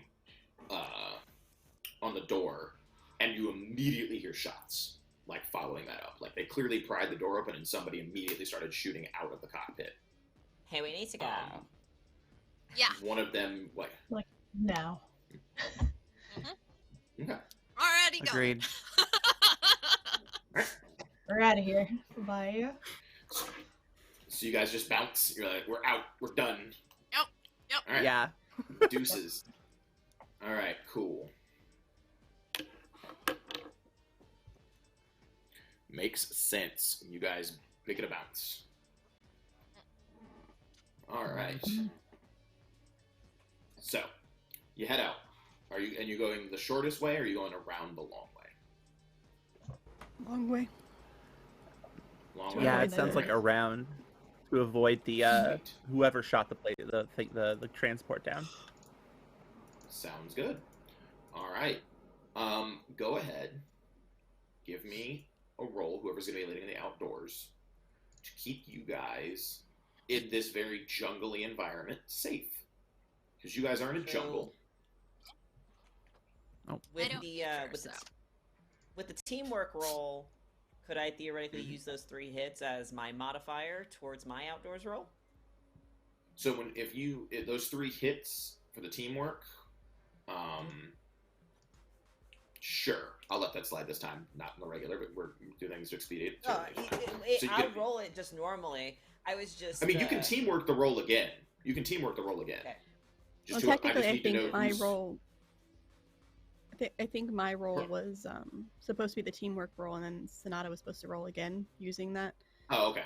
But My bad. I thought that was the Yes. orientation roll. I misunderstood because Yeah, you were the one who had that's seen fine. everything. But I'll still roll to help Mhm. lead, or at least support the lead, because it feels like Zal, Yeah.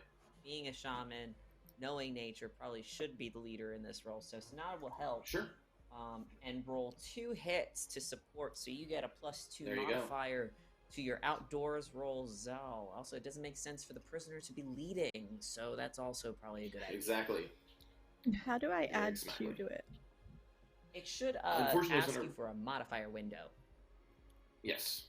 There's a Mine little doesn't. modifier window, so you can actually add the 2 there, and it'll add those extra 2 dice.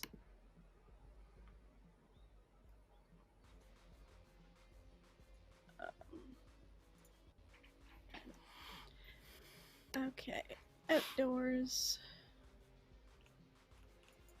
Modifier window. Ooh, I got 1 hit. All of that. Yeah. One Did I hit. regain that edge that I lost? Not yet. Not unless you have a way to regain edge in the wilderness like this. I have no idea. I'm No, just not hoping. really. No, not yet. But no, 1 hit is enough to get you guys going. It unfortunately is slow going. It's one of those situations where instead of making great time through the jungle, you're being very cautious. You accidentally. Who here doesn't have any outdoors? Just is completely oblivious to the outdoor lifestyle. Sweet, you totally, That would be me. You totally stop. You totally stop Eris from being like, that looks like something I should touch, and you're like, no, that is a poisonous frog. Do not touch that. The last person that touched that, man, I mushroom! saw their arm fall off. I like, definitely and wouldn't Rid- I wouldn't touch that one, but if you lick it, yeah. A Riddle goes to like move some branches out of the way, and you stop them from like disrupting like a snake that could have bitten them. But because of like those cautions and the fact you only got 1 hit, it's fairly slow going. It's one of those situations where you're like, you have to be cautious of people who do not know what they're doing in the middle of nowhere. So it ends up taking a little bit longer. This causes a situation where you clearly hear vehicles coming your way. What would you like to do? I be able to hide. You have time to hide. You have time to like go prone and try to stealth and try to hide in the situation if you would like.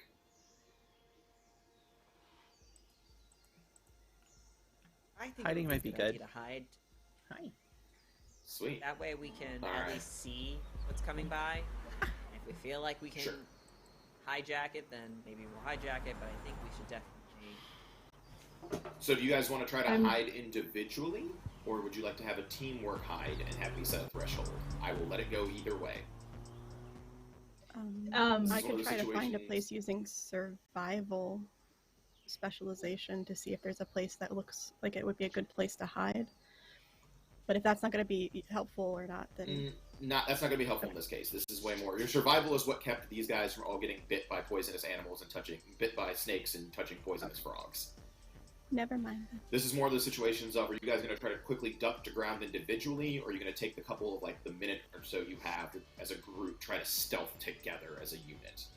So it's either everybody can roll individually and hope for the best, or I can let you guys teamwork this up and set a threshold on the teamwork roll. I guess the question is, how many people have stealth, how many people don't have stealth? Because if everybody has their own stealth roll, then I think it would be better if everybody rolls their own individual stealth. But if there's if it's like half of us don't have stealth and the other half do, then it might be better. There's Alexi shaking her head about the lack of stealth that's going on here.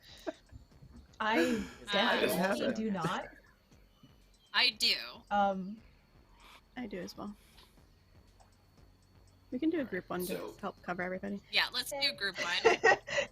Yeah, I'm giving the option for teamwork rolls. That way it also helps you coalesce as a team to see everybody's strengths and weaknesses on paper as well. So who's your leader for your stealth roll? I don't know. My stealth's at 3. It's going to be agility plus stealth is the roll. So you're at an 8, I believe, because your agility is a 6. There are 5. Oh. What else we got? Mine is also 8, I think. There you go. So dealer's choice, who wants to lead and who wants to do it? I'm down with... Time. Oh, are you sure? Because you're the forest person.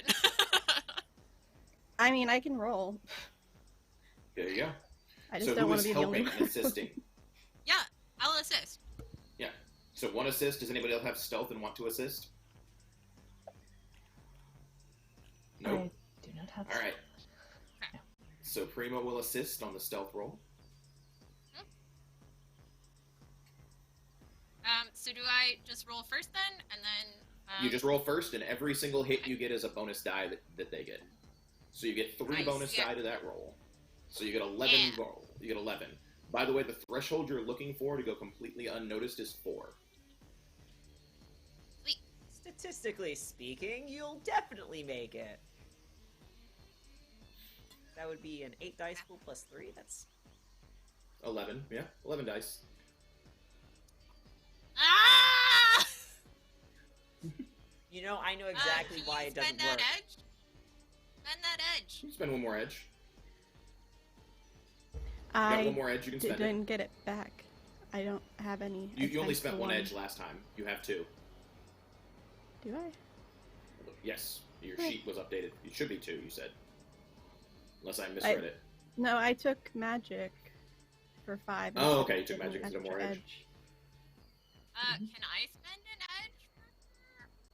You can. There is a listing on edge for somebody else's reroll for edge points, and if you would like to spend your somebody has enough edge to do that. That is totally a thing. I believe it is 2 or 3. I will totally spend an edge for Lexi looks like she has something to say. Oh no. I'm fine. Yeah, there is spending your edge so somebody else gets a reroll. Yeah.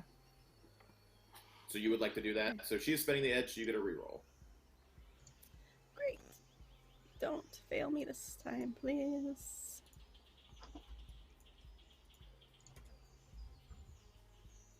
Hey, 5. There you go.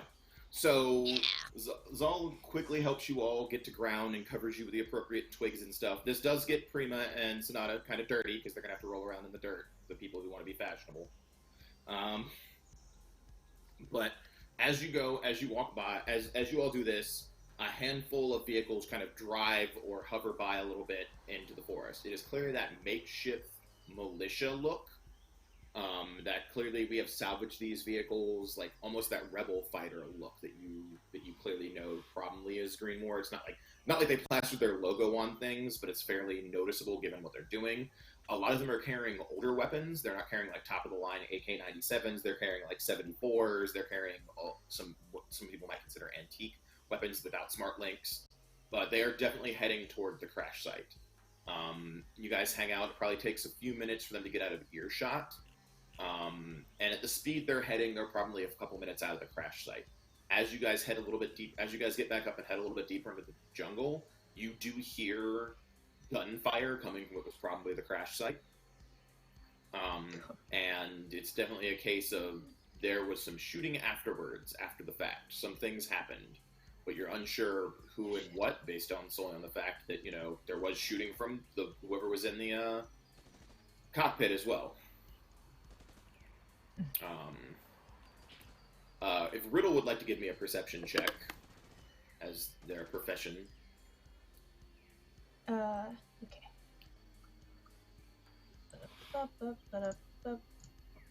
Zal can also give me one as 2 well, hits. based upon 2 hits.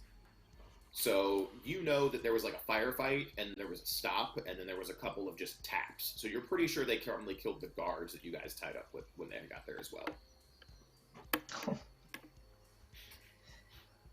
Just one for me. Just one. You hear gunfire. But yeah, Riddle can probably piece together they probably killed the guards that were tied up there. But you guys make your way through the rest of the woods. You start stumbling upon this clearing.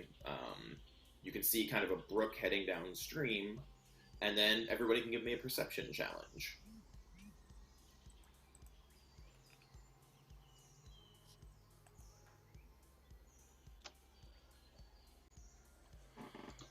All right. 2 hits from me. So anybody who got 2 hits or more,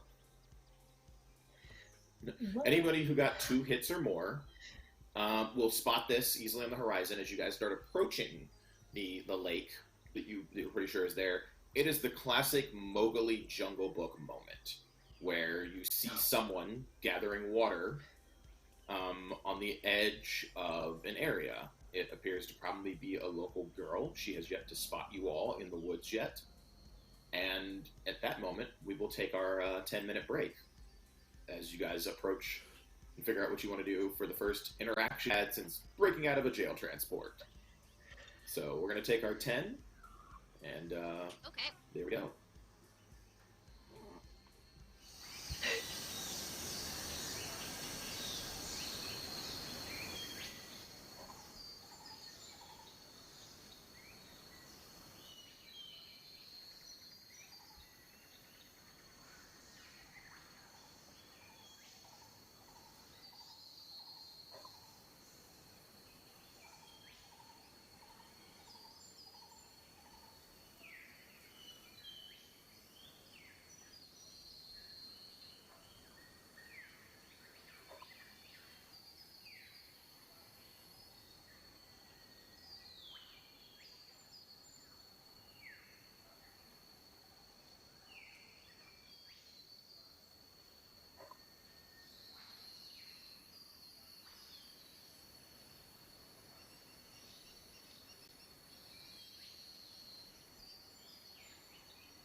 you're good. All right, hi everybody, and we're back. My lovely cast is now braked and ready to go again for another round of their silly misadventures. It sounds like. But yeah, so when we left our protagonist, and I will continue to use the word protagonist. They had stumbled upon their first sign of life after their crashed prison transport.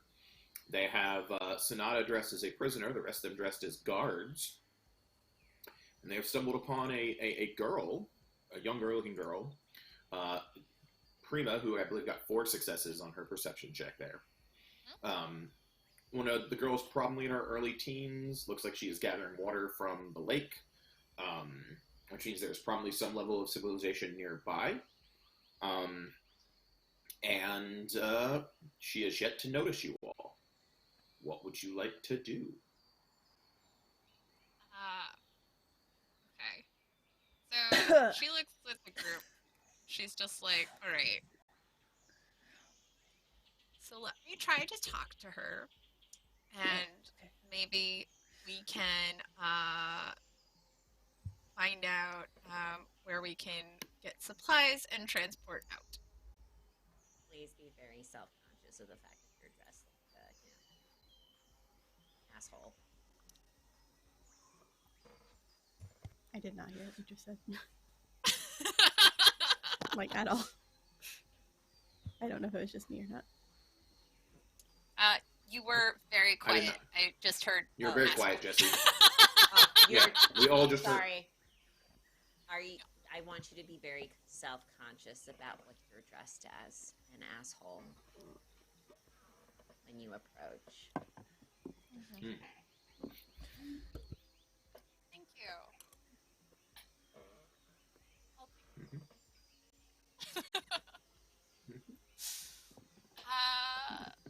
Yeah, so basically, you know, she'd kind of look around and then look at Riddle and be like, yeah, if you can cover me, and try to approach the girl as non-threateningly as possible. Okay.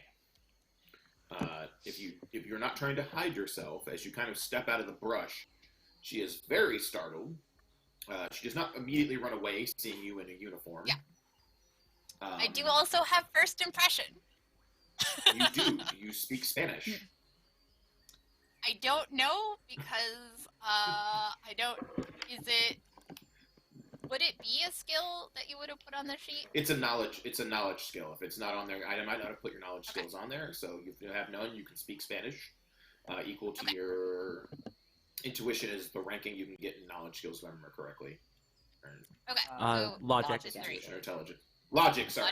Okay. So 2. So then up to 2. Yeah. So you can speak it. Okay. Yeah. So if you take just Spanish 2, then you can speak it well. You're clearly not a native speaker. Okay. They make differentiations between native speakers there.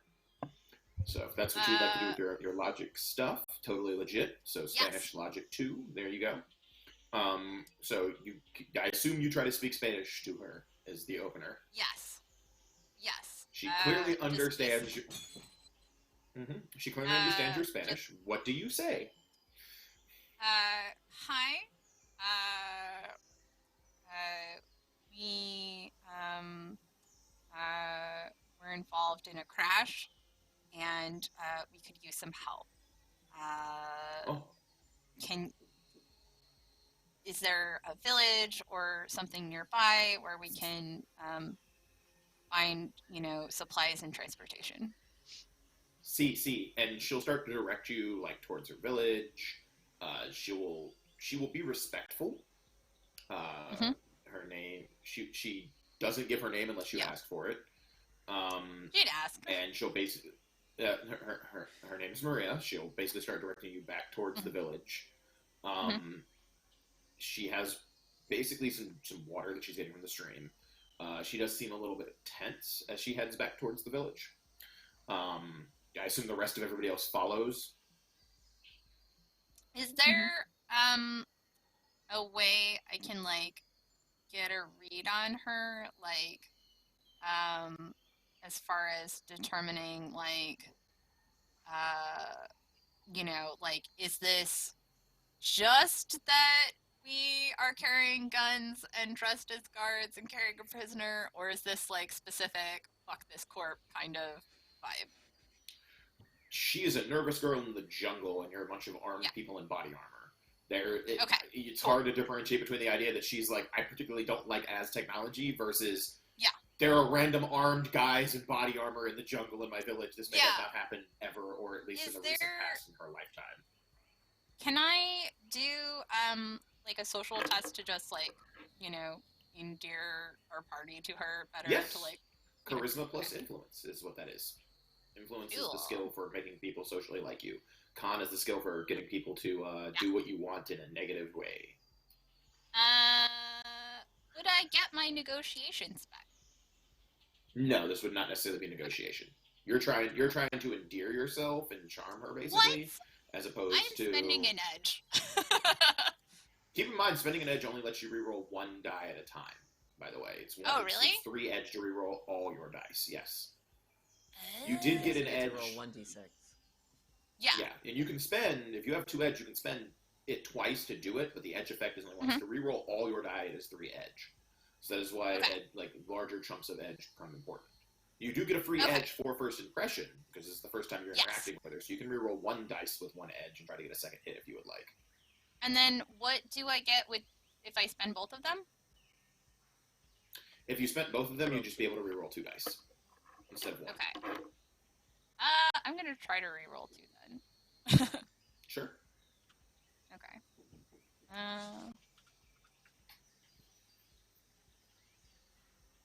Alright, cool. So 2 hits. How many ones? So we're totally cool. We're still checking to make sure we did not glitch there, because how many?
I'm not that worried. It's still going. It's just that it's stuck on where it was last left off, because I imagine Ian had the same issue that we did.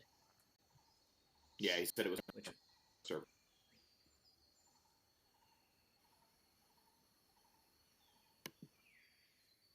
Fair enough. So as soon as he gets back, I will get us back. Technomancer in the middle of the jungle. I like your I song. do love the fact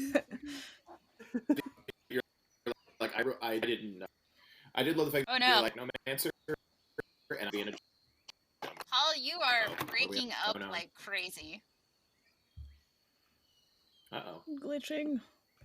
Yeah. Try that one more time. Yes. We heard I like, and then.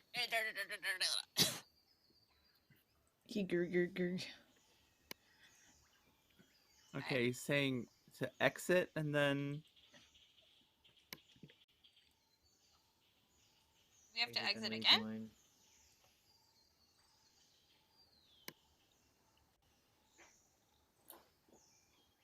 Okay, so we should.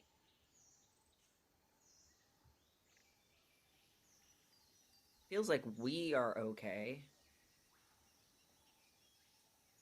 Oh no. Can you hear me now? Oh, no. Doesn't seem like we're all okay. There's a. Oh no. Doesn't seem like we're all okay. So let's try this I'm one going more time. to reload. Yeah.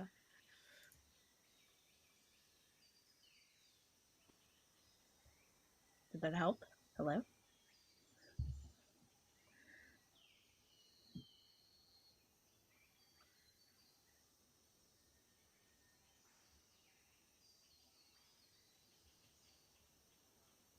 Okay. Hello? Hi. Okay.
One.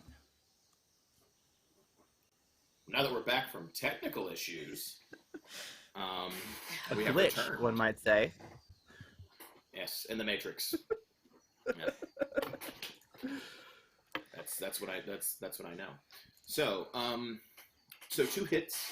When we last left, Jen's lovely Prima Donna was trying to endear herself to the local village girl Maria, and with 2 hits, she has successfully not made it awful. The girl is still very nervous from gun-toting, armored, corp-wearing individuals, and she's a little awkward by like what's going on, but it's not awful. She takes you in. You realize as you're realizing you're coming into town, you realize you're standing in what appears to be kind of one of those for lack of a better term, it's a village, but it's a village that seems to have I wouldn't say a good standard of living, but it's not like, you have the idea of the Amazonian backwater village, but it's not that. Yeah. It's clearly been, or not Amazonian, sorry, Azlandian backwater village. It's clearly been impacted by Az technology. The houses seem to be more prefab with AC than they do seem to be sticks and mud. There are vehicles like going around town. Eris can sense a local matrix node, not like they're not connecting to the matrix at large, but they have a local wireless setup here. There's all the amenities you would find for like a night, like it's kind of the equivalent of like that 1950s off the road, like off Route 66 town, except in the middle of the Amazon. It has that vibe to it, that where there's probably a few thousand people that live here on the outskirts of this town, but it still also has that kind of old world pre-colonial feel where people are still, partaking in what you consider would be more classical as technology rebranding of what they're wearing. They seem to have a relatively good feel. Not everything is pre-packaged. People are making food rather than just, eating prefab things, which might throw some of you off that have never been out in the wilderness. Mainly Eris, our decker, who's like, I don't understand food that you cook. What do you mean it doesn't come pre-cooked and freeze-dried? I do not understand. But it's a weird feeling, but it's very clear that the people here are being impacted semi-positively by the corporation, if you want to look at it in that regard. Like, they have the amenities, but they invaded all their personal space. There's not AR everywhere with ads being forced and shoved down their throat. It is very clear Maria is leading you towards like the center of town, like kind of mayor's office / police station, based upon Mayor's the fact that you all are office / general store. It's not that backwards. It's not that small. Okay. There are probably a few thousand people here, and by people I mostly mean humans. There are some orcs. You see one or two elves. There don't seem to be any dwarfs that stand out that you can tell. There are no other trolls, so RIDDLE does get some stares. Like, trolls are the smallest demographic of the metahuman population, and that one definitely stands out. But they are taking you to what appears to be like the mayor's office / police station situation. There's clearly like a town sheriff for these few thousand people that kind of live here. I am just drooling over the smells. Oh no, Yeah, it smells great. Like, I haven't had these everything things for so long. Mm-hmm. Yeah, this place is much. Go ahead. Yeah. Just imagine like Prima's just like staring at like a tomato or something, just like, what is that? What? It's Yeah, red. it's a What fresh does that tomato. mean? Mhm. Is it dangerous? It's delicious. Especially when it's all That's it. thick. Poke. Poke. Wow, some of you are very Soft, though, embarrassing.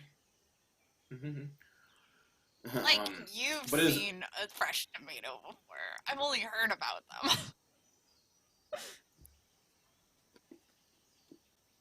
But to Zal, this town is much more in touch with nature, with the highlights of a corporation. This is not necessarily what she might espouse to, but this is much more in line with what she believes than, everything being paved over. This is very much a case of the roads are dirt as well. There's very clear roadways, but they aren't like paved. They're very much dirt paths and dirt roadways. The market is those open air stalls. But the buildings are clearly fabricated, where they're made out of more modern materials, so they're sturdier, and you would argue safer and better. There isn't really anything around that's more than 2 stories. You can tell it's kind of the sheriff's office based on the fact that it has that kind of old Westy sheriff star logo situation going on. Sheriff. Yeah. Town sheriff. I mean the sheriff. Correct. Yee. Sheriff. Mm-hmm. So what does everybody do as they're walking through town? Mostly nobody catches too many stares. I mean, they're surprised by the number of elf guards, because it's 3 elf guards, a troll, and a human prisoner, which is interesting numerically, because like it's a lot of elf fighters, elf warriors there, but like everybody seems fairly chill. Other than, again, Riddle catching some looks for being the troll. So some of these people probably have never seen a troll before in their life. I'm beautiful. I know. You really are. Like, you have really incredible arms. Thank you. Well- Would you like to feel them? Please, I Yeah, insist. Actually.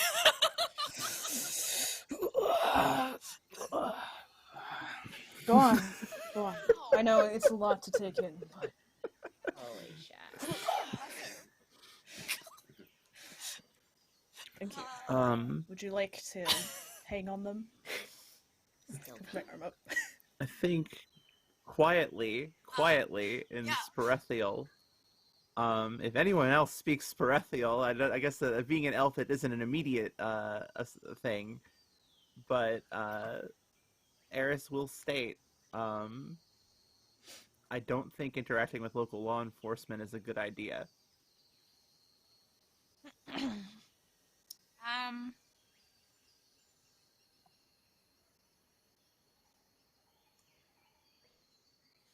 I kind of want to see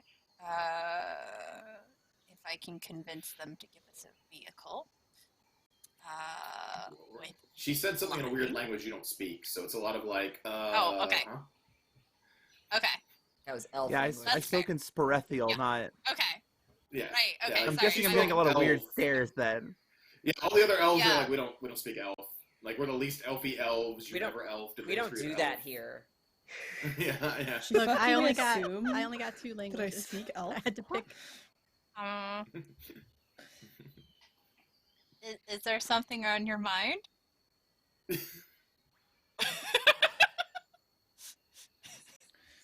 She'll just switch to whatever we've been speaking so far and just say, never mind. Spanish, right? Presumably. Yeah, Well, Spanish I is mean- mostly what everybody's been speaking. If we are though looking to have a conversation where we don't want our guide to hear English. Nope. Damn it. Okay. I mean, It's not gonna work. I kind of want to just like walk Sonata away because I is get from distracted the by like. area, so pictures. she does not speak. Sure. So as the four of you are heading towards, Zal kind of peels off. I assume to like one of the local stands that's like out there just doing stand stuff. The locals are like, "Oh, how can we help you?" Like a bit surprised because this armed and armored as technology guard. I'm not official. I don't have any. Oh, you don't have weapons. any weapons? You didn't take a gun or a Mm-mm. baton? Okay, Nope. so this armored. I'm this just armored admiring the technology dress. And official. I say in Spanish, I think this dress is beautiful. Did you make this? See. They'll go over kind of like how they made it locally and very much that, but it's more of like that robe look because we are kind of in the jungle and they've been re-pushing that Azltan, like classic Jaguar warrior flowing robe look that you see in like classic Aztec like setup. So it's less of, like it's very pretty for sure, but it's less dress, more robe look. But it is very beautiful. You are correct. But yeah, they'll talk about how they basically like used it locally sourced, locally made situation. I will ask, can I trade for something for it? I don't have much, but See? I would love. And I They'll let you trade don't for it. literally have much at all. Mm-hmm. Would you like? Does anybody need healing? Or wait, hold on. Before I say that, let me double check and see if I have the spell. Also, I don't think I'm supposed to say that out loud. Hold on. I'm gonna trade the prisoner's abilities for a dress. That's all I see. Never Do mind, I I see don't her have that. struggling with this? I mean, do your pick. Like, give me a quick perception roll because she kind of peeled off from the rest of That's you fair. and your guide to go to one of the stands. That's fair. I will attempt. Oh.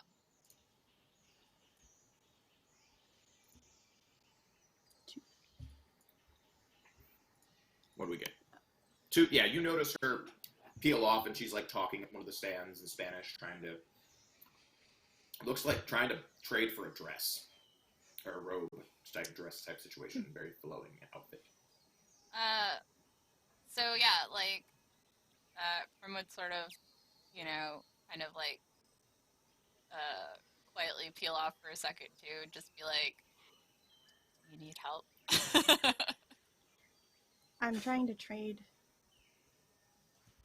but I don't have. Okay. I don't know if I should give them the helmet or not. But I don't want to take nothing. I would like to attempt a negotiation roll, to try to, like, talk up something, Sure. that, we can do. This beautiful silver band that was once. Yeah, exactly. You should wear it as a jewelry. And I do get an edge, right? Because this is first impression. You do. You do. Cool. Aha! That's a better roll. 6 hits. Well, a way better roll. So, what is it you're trying to trade for? Like, what are you trying? Are you like trading one of the batons? Are you trading a weapon? Are you trading like the helmet? What are you trying to trade up? What do we want to trade? Mm-hmm. My original idea, because the only thing I had was the helmet and the armor. Okay. But I can. Well, no. trade the armor. Because I gave what was I gonna say? I gave the dwarf my baton because, Yeah. There's a floating my baton. character isn't. Yeah. So yeah, I mean, I guess if we could do, what do you think? The helmet? The baton is much others. easier to trade, so they'll basically trade Okay. like they'll trade the dress and a couple other items for the baton because it is a legitimate Baton's like worth like something. the baton. Yeah. The baton's worth like 600 new yen, so it's pretty. Okay. Even if you do it Yeah, half cost, it's going to Okay. be significant. Yeah, Okay. they will trade significantly for the baton. The helmet's one of those situations Cool. where it's like it's neat Can we and get- it has stuff in it, but that's not something Yeah. they can use readily unless you Can have we? unless you want to be like, hey, this engineering piece is in the helmet that you can tell them to take out and work with. Yeah. My Can we thought get process is outfits we can for get the enough whole clothes for party? everybody. Yeah. Yeah, that's what my thought process was. Yeah, no, for For the the baton, baton? they'll kind of trade you. They'll like. So here's the question: how many outfits are you trying to trade for? Because it is a weird situation where if you're like you guys are posing as guards, so trying to trade for 4 pieces of clothing, not that big of a deal. Trying to trade for a 5th one is weird. Yeah. Not that you will not be able to do it. Mhm. You I can think totally 4 trade because for. they wouldn't have troll clothes size. Mhm. I don't think. That's fair. Yeah. I do want to say though, I did pick up distinctive style as one of my negative qualities, and I'm wondering if my distinctive style for the entirety of this game is going to be committing to the orange jumpsuit the whole time. You could Oh my the whole god. time I do kind of like committing that. to. Yeah. So You yeah, made they it will into trade a crop you- top. Yeah, Yeah, you they will made trade the you- effort. You made the effort. You might as well stick to it. So as a side note, if you talk to them about the helmet and the electronics in it and the baton, they'll basically trade you in for 4 or 5 sets of clothing, and the appropriate accessories to go with them that kind of blend in to what would be considered local clothing in this area. And by this area, I mean not just this town, but surrounding area, which would allow you to blend in that way. So And you would guys they can get have a that for pipe? the By a chance. pipe. Yeah, they can direct you to somebody who sells pipes. And like kind of work that in with the trade situation and be like, yeah, especially if like you talk, like if you take out like the earpiece, they'll be able to like work with that person and trade a pipe for that and be able to do that with you. Are we talking a musical pipe or like a smoking pipe? Smoking pipe. I use it for my Right. concentration. Yes. On So my yeah, spells. they can do that and get you a pipe, a smoking pipe as well. And they can negotiate that in and that kind of get all worked out. Well, I'm gonna go ahead and take that one negotiation roll for like the shopping you're doing, and I assume the other 3 kind of wait for you to do the shopping, unless you sent them ahead to the mayor's office with the troll and the other elf and the prisoner, or do they wait in the street for you to finish negotiating? Oh, I'm sure it'll work I out would so well. I would hope they would wait. Alright, so you have them wait. They come back in about probably like 6 or 7 minutes with a like a bag, like a woven bag with like several set changes of clothing, some like appropriate local accessories, a pipe, probably even a little bit of food, of local food that gets thrown in there, because you can quickly realize that a lot of the shop owners are kind of related through the negotiations. So it's very clear they're going to kind of break apart this helmet, and somebody who needs the baton is going to get the baton. It's very much one of those communal ideals is going on there. Once they realize that you guys are all kind of out-of-towners and you're willing to give up things like the baton or the helmet, and what you explain the electronics in the helmet, they know they can have somebody break that apart and kind of do stuff with it. They will kind of negotiate all that out and move that around. So you guys get some food, you get some changes of clothing, pipe, and some accessories of your choice that aren't crazy. Like, you can't be like, we got an obsidian neck. Like, no, like sensible accessories. I trust you all as players. I'll just, when I walk back up to this, I thought getting a disguise would be good, and dressing like a local would help make it easier. Yeah. If Instead of being guards. make a poor impression with where we're going, that is a great idea. So you guys take the time to stop off at the market.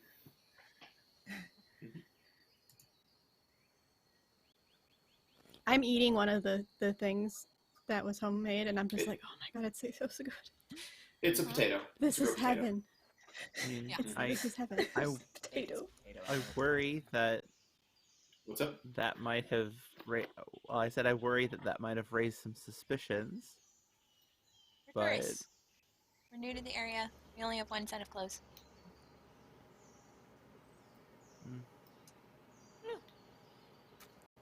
I think they'll need to use the information or the items more than their need to tell. Yeah, exactly. I suppose so. Maria has since run ahead to the police station, by the way. And seems to like be peeking her head out the door after like you guys all meet back up as a group. Yeah. I swear to God, if you let's- guys screw me over, I will haunt your asses. So for the three that stayed behind and didn't go out into the market, you will note that like Maria ran ahead to the police station a little while ago, and then like a couple minutes later, an elf and another human went to the police station from like the mayor's office.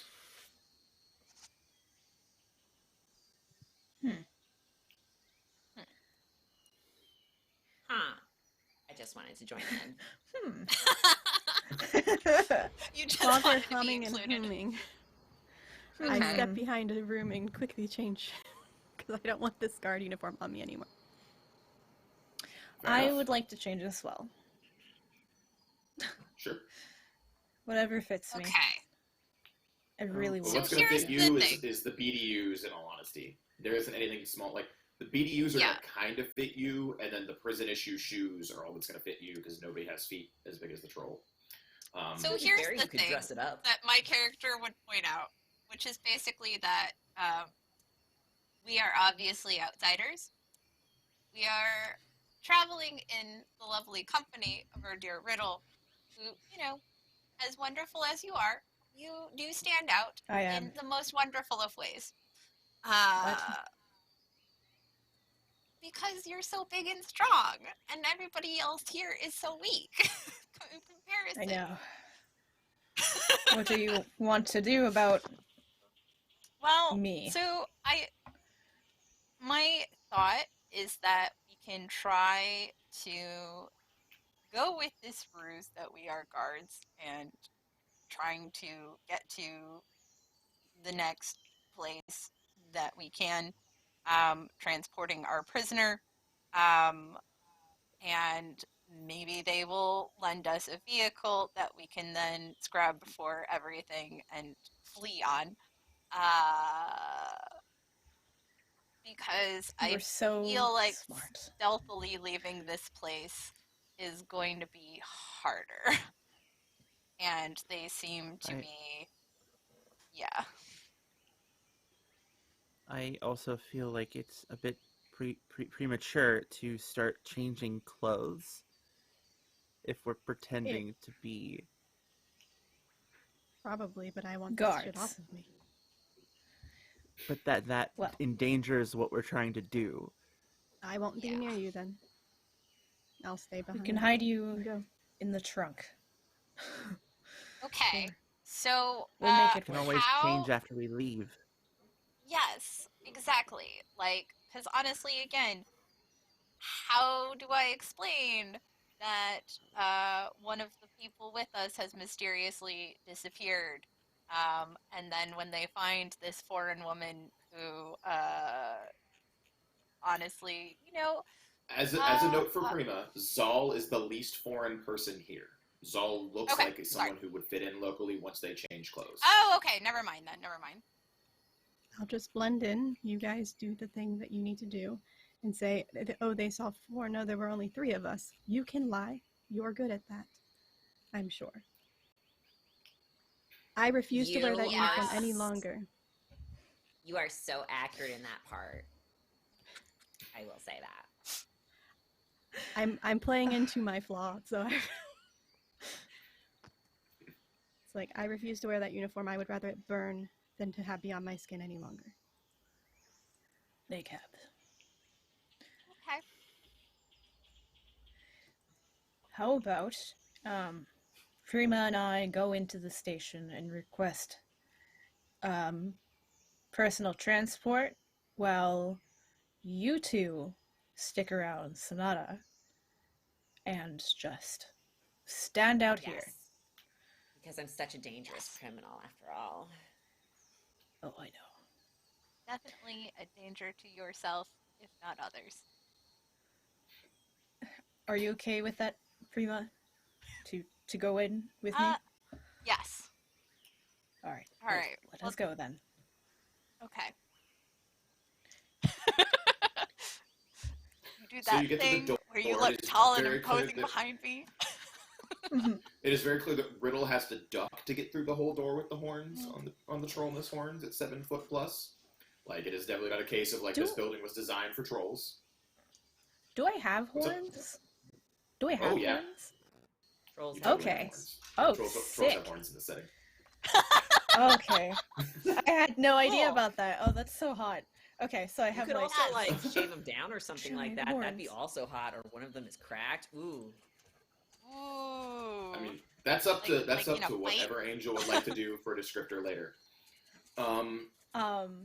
But as you approach and head in, you are clearly in a place where crime is not a major thing.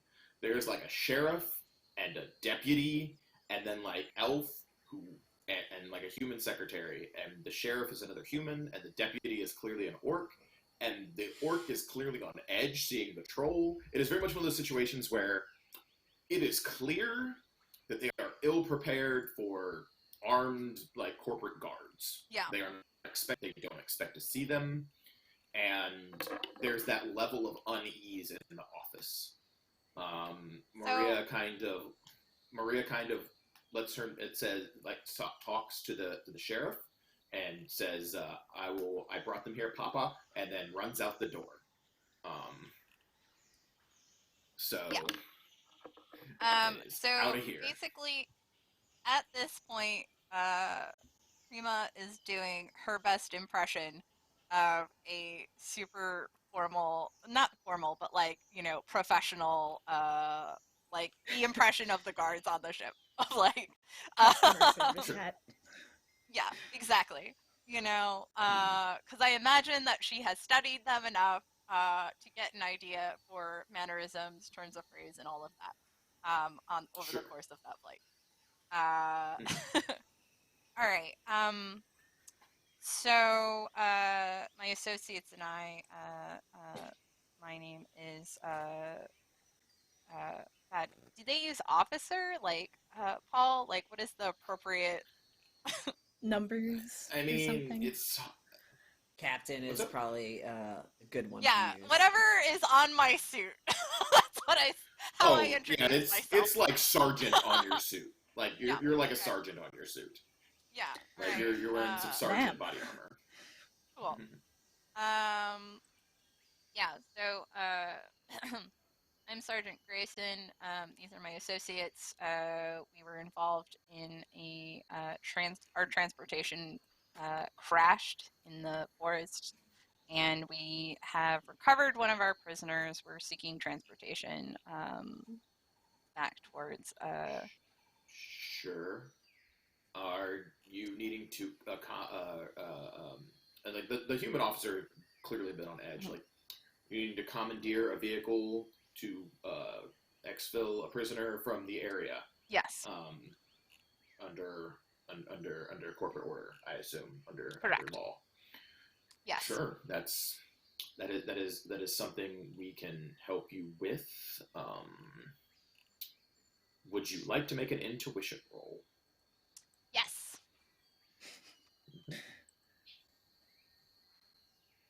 Do I just roll straight intuition? Intuition, persuasion, or perception at this point in time would be exactly what you need to roll. Okay. So just perception. Ugh. Yeah, it's just perception. Yeah. Would that be a botch? If so, I'll spend an edge. Did you roll more ones than you did anything else? Yes. That is correct. Okay. I'm spending the edge to reroll one of those ones. Roll one. Mm-hmm. Yeah.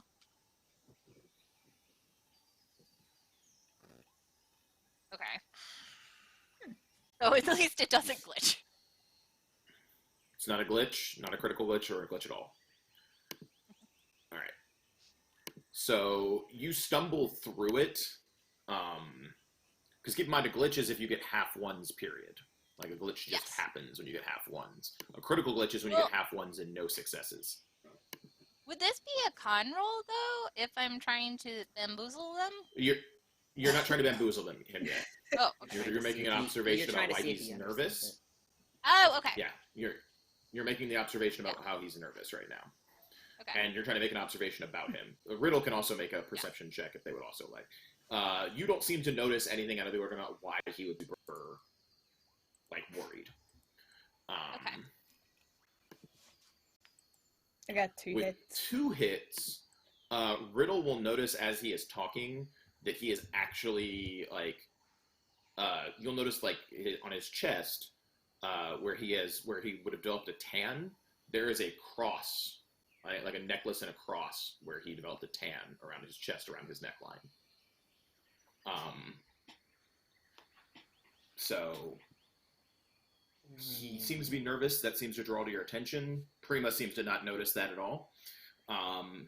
And he's clearly trying to get through this, and he's very much looking up at the troll and very much trying to, it seems he's trying to get you out of town and expedite what's going on. Oh, I get it. Yeah. Yeah. Mm-hmm. Oh no. I just pieced it together. So, so he seems to be trying to do that. And the orc is tense, but nowhere near as tense. It's very much one of those situations where the orc is more tense because there are soldiers here, less tense because you're he's just tense. There are armed soldiers in town. Less tense about what else is going on. And so basically, he kind of goes over it. Go ahead and roll for your con. You're just trying to get the con through, to get the vehicle to get out of town. Mm-hmm. And then let's see. I also get edge gain from voice control. Mm-hmm. Let me add that. Yep. And here we go. Oh, come on! What the hell? It appears that the con is failing. I will use that edge I gained to reroll. That's 15 dice. 15. I'm going to reroll one of those ones. Mm-hmm. At least do I glitch on that? Jesus. I don't think you glitched, because I don't think you rolled 7. I don't think you rolled 7 or 8 ones, did you? No. Okay. No, you only rolled 3 ones. You're fine. Well, now 2. Yeah. Well, 2 ones, but yeah. Yeah. Oh my god. So it is clear that he's happy to do this, but he does want you to like sign for everything and do the paperwork and make sure everything is by the book. As opposed to, it seemed he was much more pliable when you came in, that you might have been able to get away with stuff. The orc seems to, like, this is to Riddle because Riddle passed the check. The orc seems to be onto the con, whereas in the human sheriff does not seem to be onto the con yet. It's very much one of those situations where the human sheriff is so nervous for some other reason, which you've put together, that he just wants them out of town, whereas in the orc has been like, this, like, clearly something is not right here. And basically She's pushes just to make like, sure. yeah, that's stuff that we guards do. Yeah, like Prima is very clearly doing great. Prima is not doing great in this moment. Like, Prima's not fallen on their face yet and suddenly started speaking Japanese to these people. Like, it's not horribly wrong yet. But it is the fact that you're onto the fact that you're onto the fact that the orc is onto you. And the orc is making sure to like nudge the sheriff to make sure all the paperwork gets filled out appropriately, make sure they're going to get reimbursed for the transport, make sure they call this in appropriately, and you kind of get the impression that like if you get the car, you guys are going to have to go someplace quick because they're going to be on to you sooner rather than later. Yeah. Because they're going to call this in appropriately and when they're supposed to, rather than being like, oh, they were here, we gave them a transport so they get out of town quickly. Yeah, they're covering their own asses. Yeah, they're way more on their CYA for themselves than they would have been.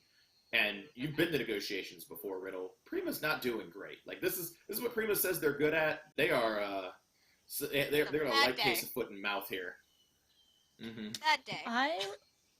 May I do something? You may totally do something. Do whatever you like. I was kind of like arms crossed, like just fucking death glaring at them, and I would like to just lean my hand against the counter to the side of Prima and just like have an assuring back. It's like the crasher was so unnerving. Nothing can break my nerves, of course, but as chit chat, and then I like death glare at the guy with a with the cross. Well, not like a fuck you glare, but like I just look at him. Intimidating glare. Any look is a death glare, I suppose. Yeah. Depending on how glary it is, you are correct. And he's like, well, I'm sorry the crash rattled you. You should probably get some food. I mean, if you guys need to stay overnight, we can have some rooms arranged at like the mayor's house. That can be taken care of. We need to get in time for the execution, but I appreciate it. Okay. I will surely need therapy. Well, if you're headed to one of the site camps, they're a couple days drive. Just because the jungle is very unforgiving, you have to be careful not to travel too dangerously at night. But no, that's fine. There is another town to the west a bit. There's some other town. We can get you a map if you need a map. Maybe that would be helpful. Please. A map would be great. All right. So they retrieve a map. Riddle, I need a memory roll. A what roll? Memory roll. Memory that is logic roll? intuition. There's a Okay. Logic plus under intuition. attributes. There should be a memory right across from Edge. Mm-hmm. Oh, okay. Interesting. Plus my No, just the memory roll is all you need. Okay. Yep. You should be able to just click on it and it should roll it. Apparently That's a you 4 are hits. really good at remembering things. So the closest town that's going to be on the next town on the trail is real familiar to you. It's the town where you threw the mayor out the window. Oh, good. They love me there. So you know that the next possible stop you guys might want to bypass because they're probably going to remember you. You shot up their, town hall, killed 2 officers and then threw a mayor out a window. But they hated their mayor. They did, but local law enforcement still had to do stuff about it. Damn it. So you might want to point out to the rest of the group when you get to the rest of the group that you might want to skip the next town. Okay, good. Alright, just letting you know, that's what happens when you get the map, rather than just traveling into the next town willy-nilly. Okay. Alright, but they'll get you a map. They'll bring around a truck. It is very clearly like the sheriff truck. It's like one of the 2 sheriff vehicles in the town, and they're just gonna give it to you, like, so you can get out of town sooner. Who has pilot? Sweet.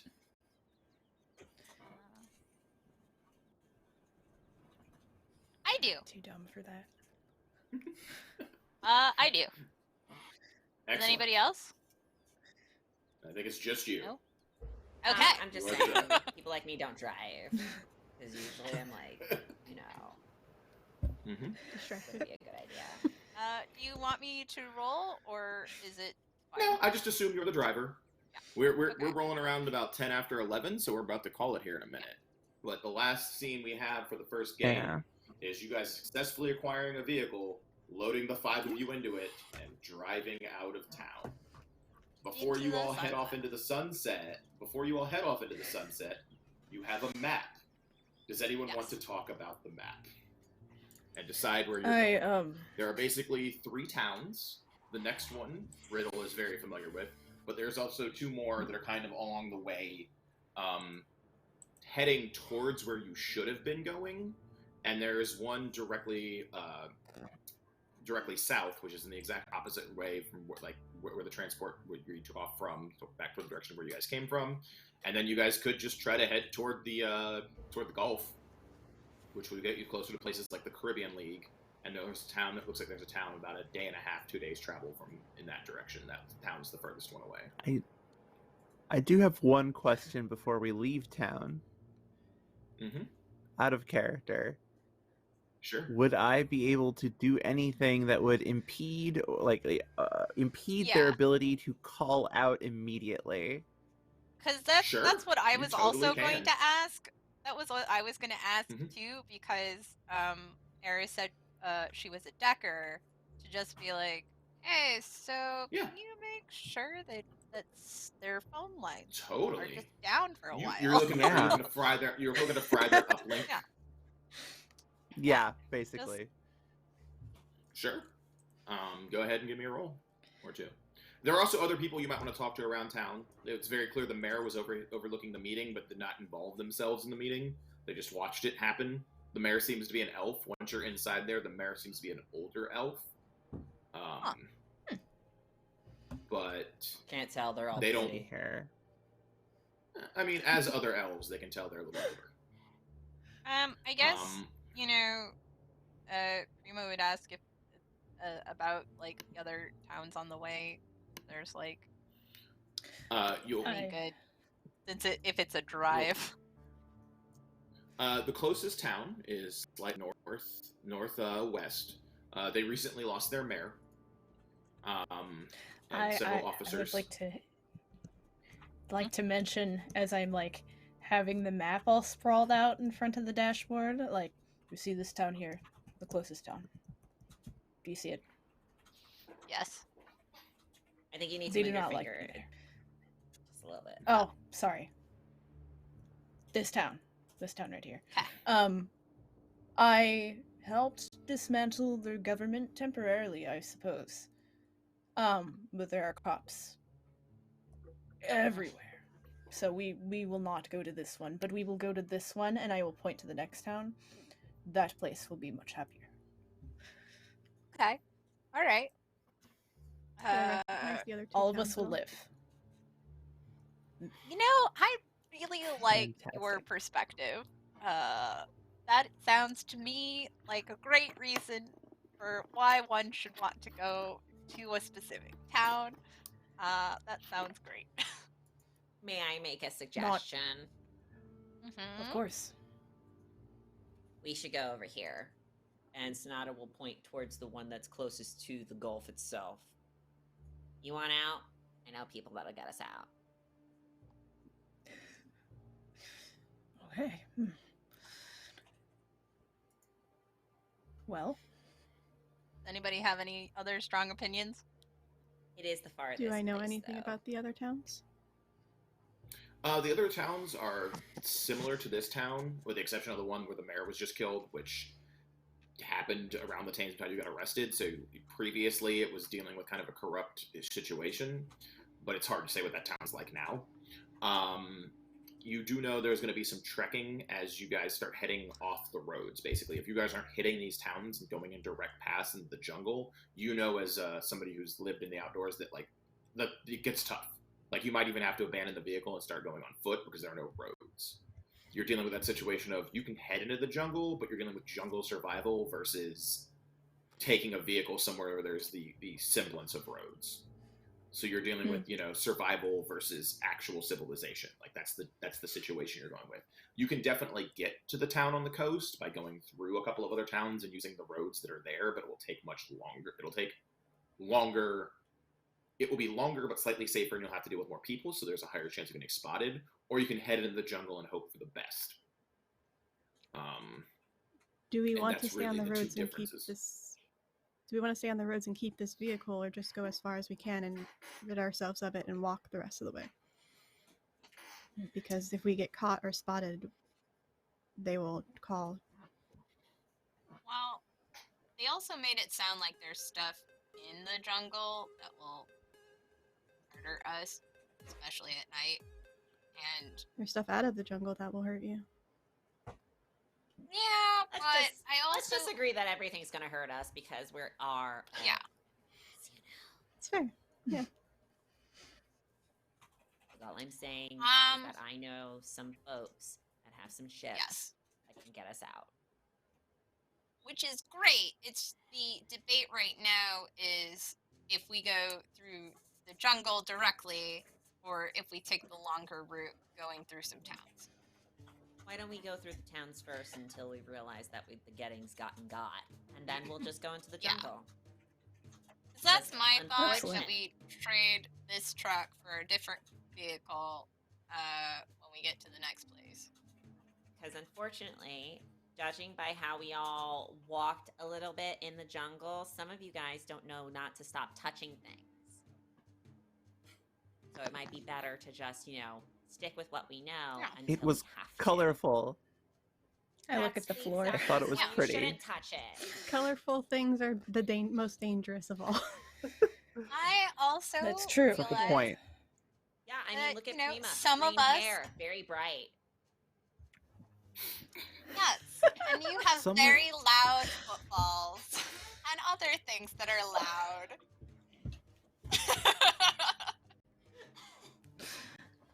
One thing we kind of need to keep an eye out for is I'm probably going to need a deck. Yeah. I didn't exactly have one on the transport, did I? Okay. I can try to see if we can get you one at the next town by being creative.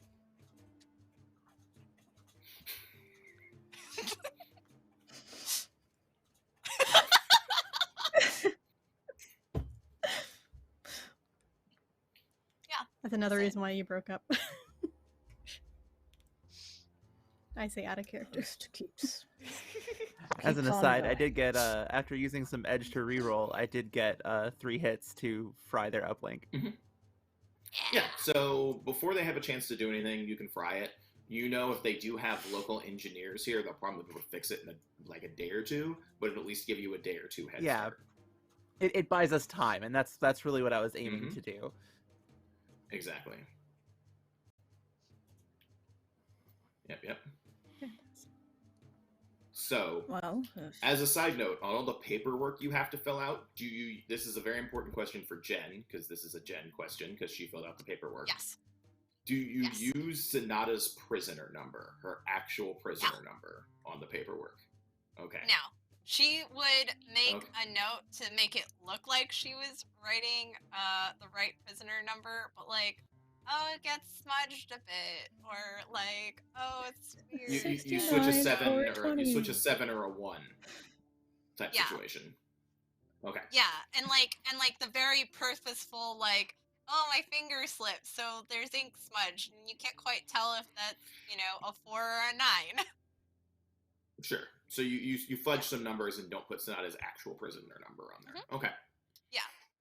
But like, if Just you're just important. glancing at actually it, it using looks right. paper. What? Mm-hmm. I said, wow, they're actually Paper using can't get paper hacked. here. Yeah, you can't hack paper. You said paper. Like you said, I was given. No, it was paper. papers. Yes, Jesse. I know we're almost done and stuff like that, but when Eris said I need to get a deck, could I go into my mind palace for a second here and remember what happened at the beginning of the session when Eris honked the fuck out temporarily? I mean, you can make a memory roll for that, because that's literally what those are for. Yeah. And because it happened at the beginning of the session, I'll give you a 1 threshold. You just need 1 success. Because I'm still upset that out of 15 dice. What? memory Like, don't fail what me the now. fuck? Nope. Oh no. Nope. Oh I hurt myself going too deep into the mind palace. You cannot go deep into Sonata's brain because there's stuff in there that you should never. So you Boxes go to that think you never back about open. what Eris is talking about. You go to think back to what Eris is talking about, and all you can think is that one time that Prima cheated on you with a decker.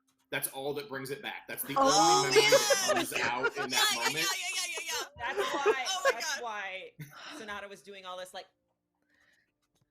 Yeah, no. No, you went to be like, oh, I know about deckers. Oh yeah. Well, no. Especially when she's like, oh yeah, I could get you a deck and just have to get creative, and then you're like, ah. Oh yeah, that's. You just go hang out with that bitch Ashley. Okay. Are you talking about Ashley with a Y or Ashley with an IE?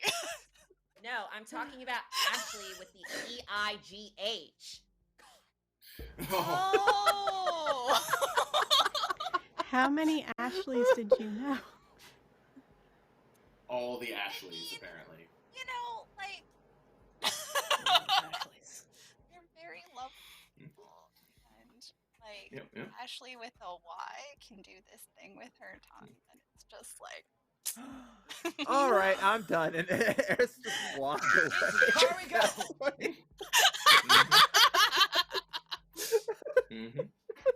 So as you all drive into the sunset, arguing over the Ashleys, because I feel that's the best thing is that this is happening while you're driving the car. By the way. Yeah.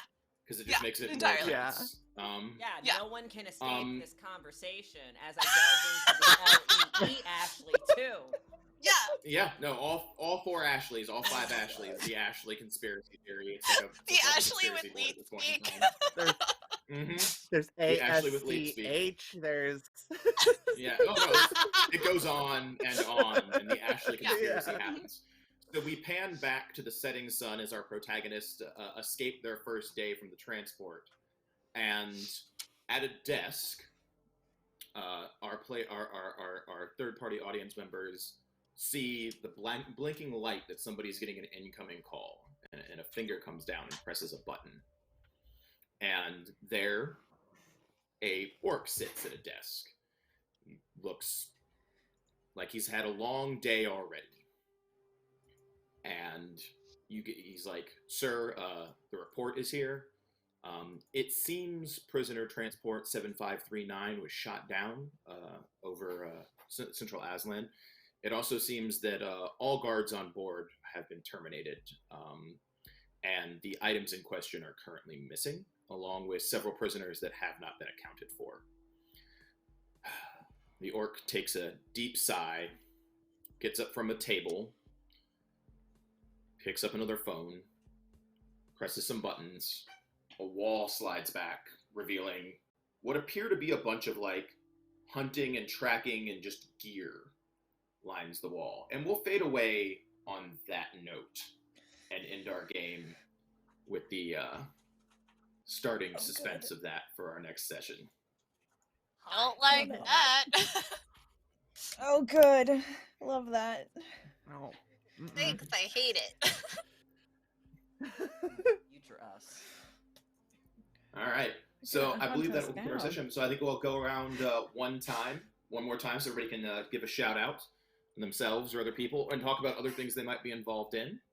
And we will start with Lexi up in the corner. All right. Hello, everybody. I am Alexandra Pitchford, and I am a writer and game designer, and I actually worked on a couple of Shadowrun projects myself. So this game has kind of a special place in my heart. But yeah, you can find me on Twitter at Lexi Phoenix, and that's basically where I post a lot of mostly memes. I post a lot of memes. All right. Next, I believe we have Jesse. Hello, my name is Jesse, and I played Sonata. So you can find me here, obviously, but you can also find me on Guild of Phoenix on Sundays, where I play characters that are nowhere near as grating in a VTM game, as well as a Cyberpunk Red game. I also am part of a live play Lancer RPG game that is a podcast. So look out for Response Team Omnicron, not Omnicron. We are not COVID, but we are Response Team Omnicron, and we are super awesome, and it's super great, and I'm sure Paul will mention it, that we actually play the game. And that's all I got. Next, we have Jen. Hello. I am Jen. I go by Savage Sparrow on the internet. Tonight I played Prima Donna, or Prim, and I got to do a lot of talking and digging myself in and out of holes, which was fun. Yeah, you can, savagesparrow.com is my super awesome website where you can buy the nerdy apparel and accessories that I design. And conventions are starting up again, so if you do convention-y stuff, I will be at Comic-Con in, Alabama next weekend, and the weekend after that, I'll be in DC for Katsucon. Katsucon! All right. Next, we have Angel. Hello, I'm Angel. I played Riddle tonight. You can find me on the internet at Faye Trouble. Primarily on Twitter, but also here on Twitch. I stream weekly. We play like Dark Souls and weird indie games, and we just started Sekiro.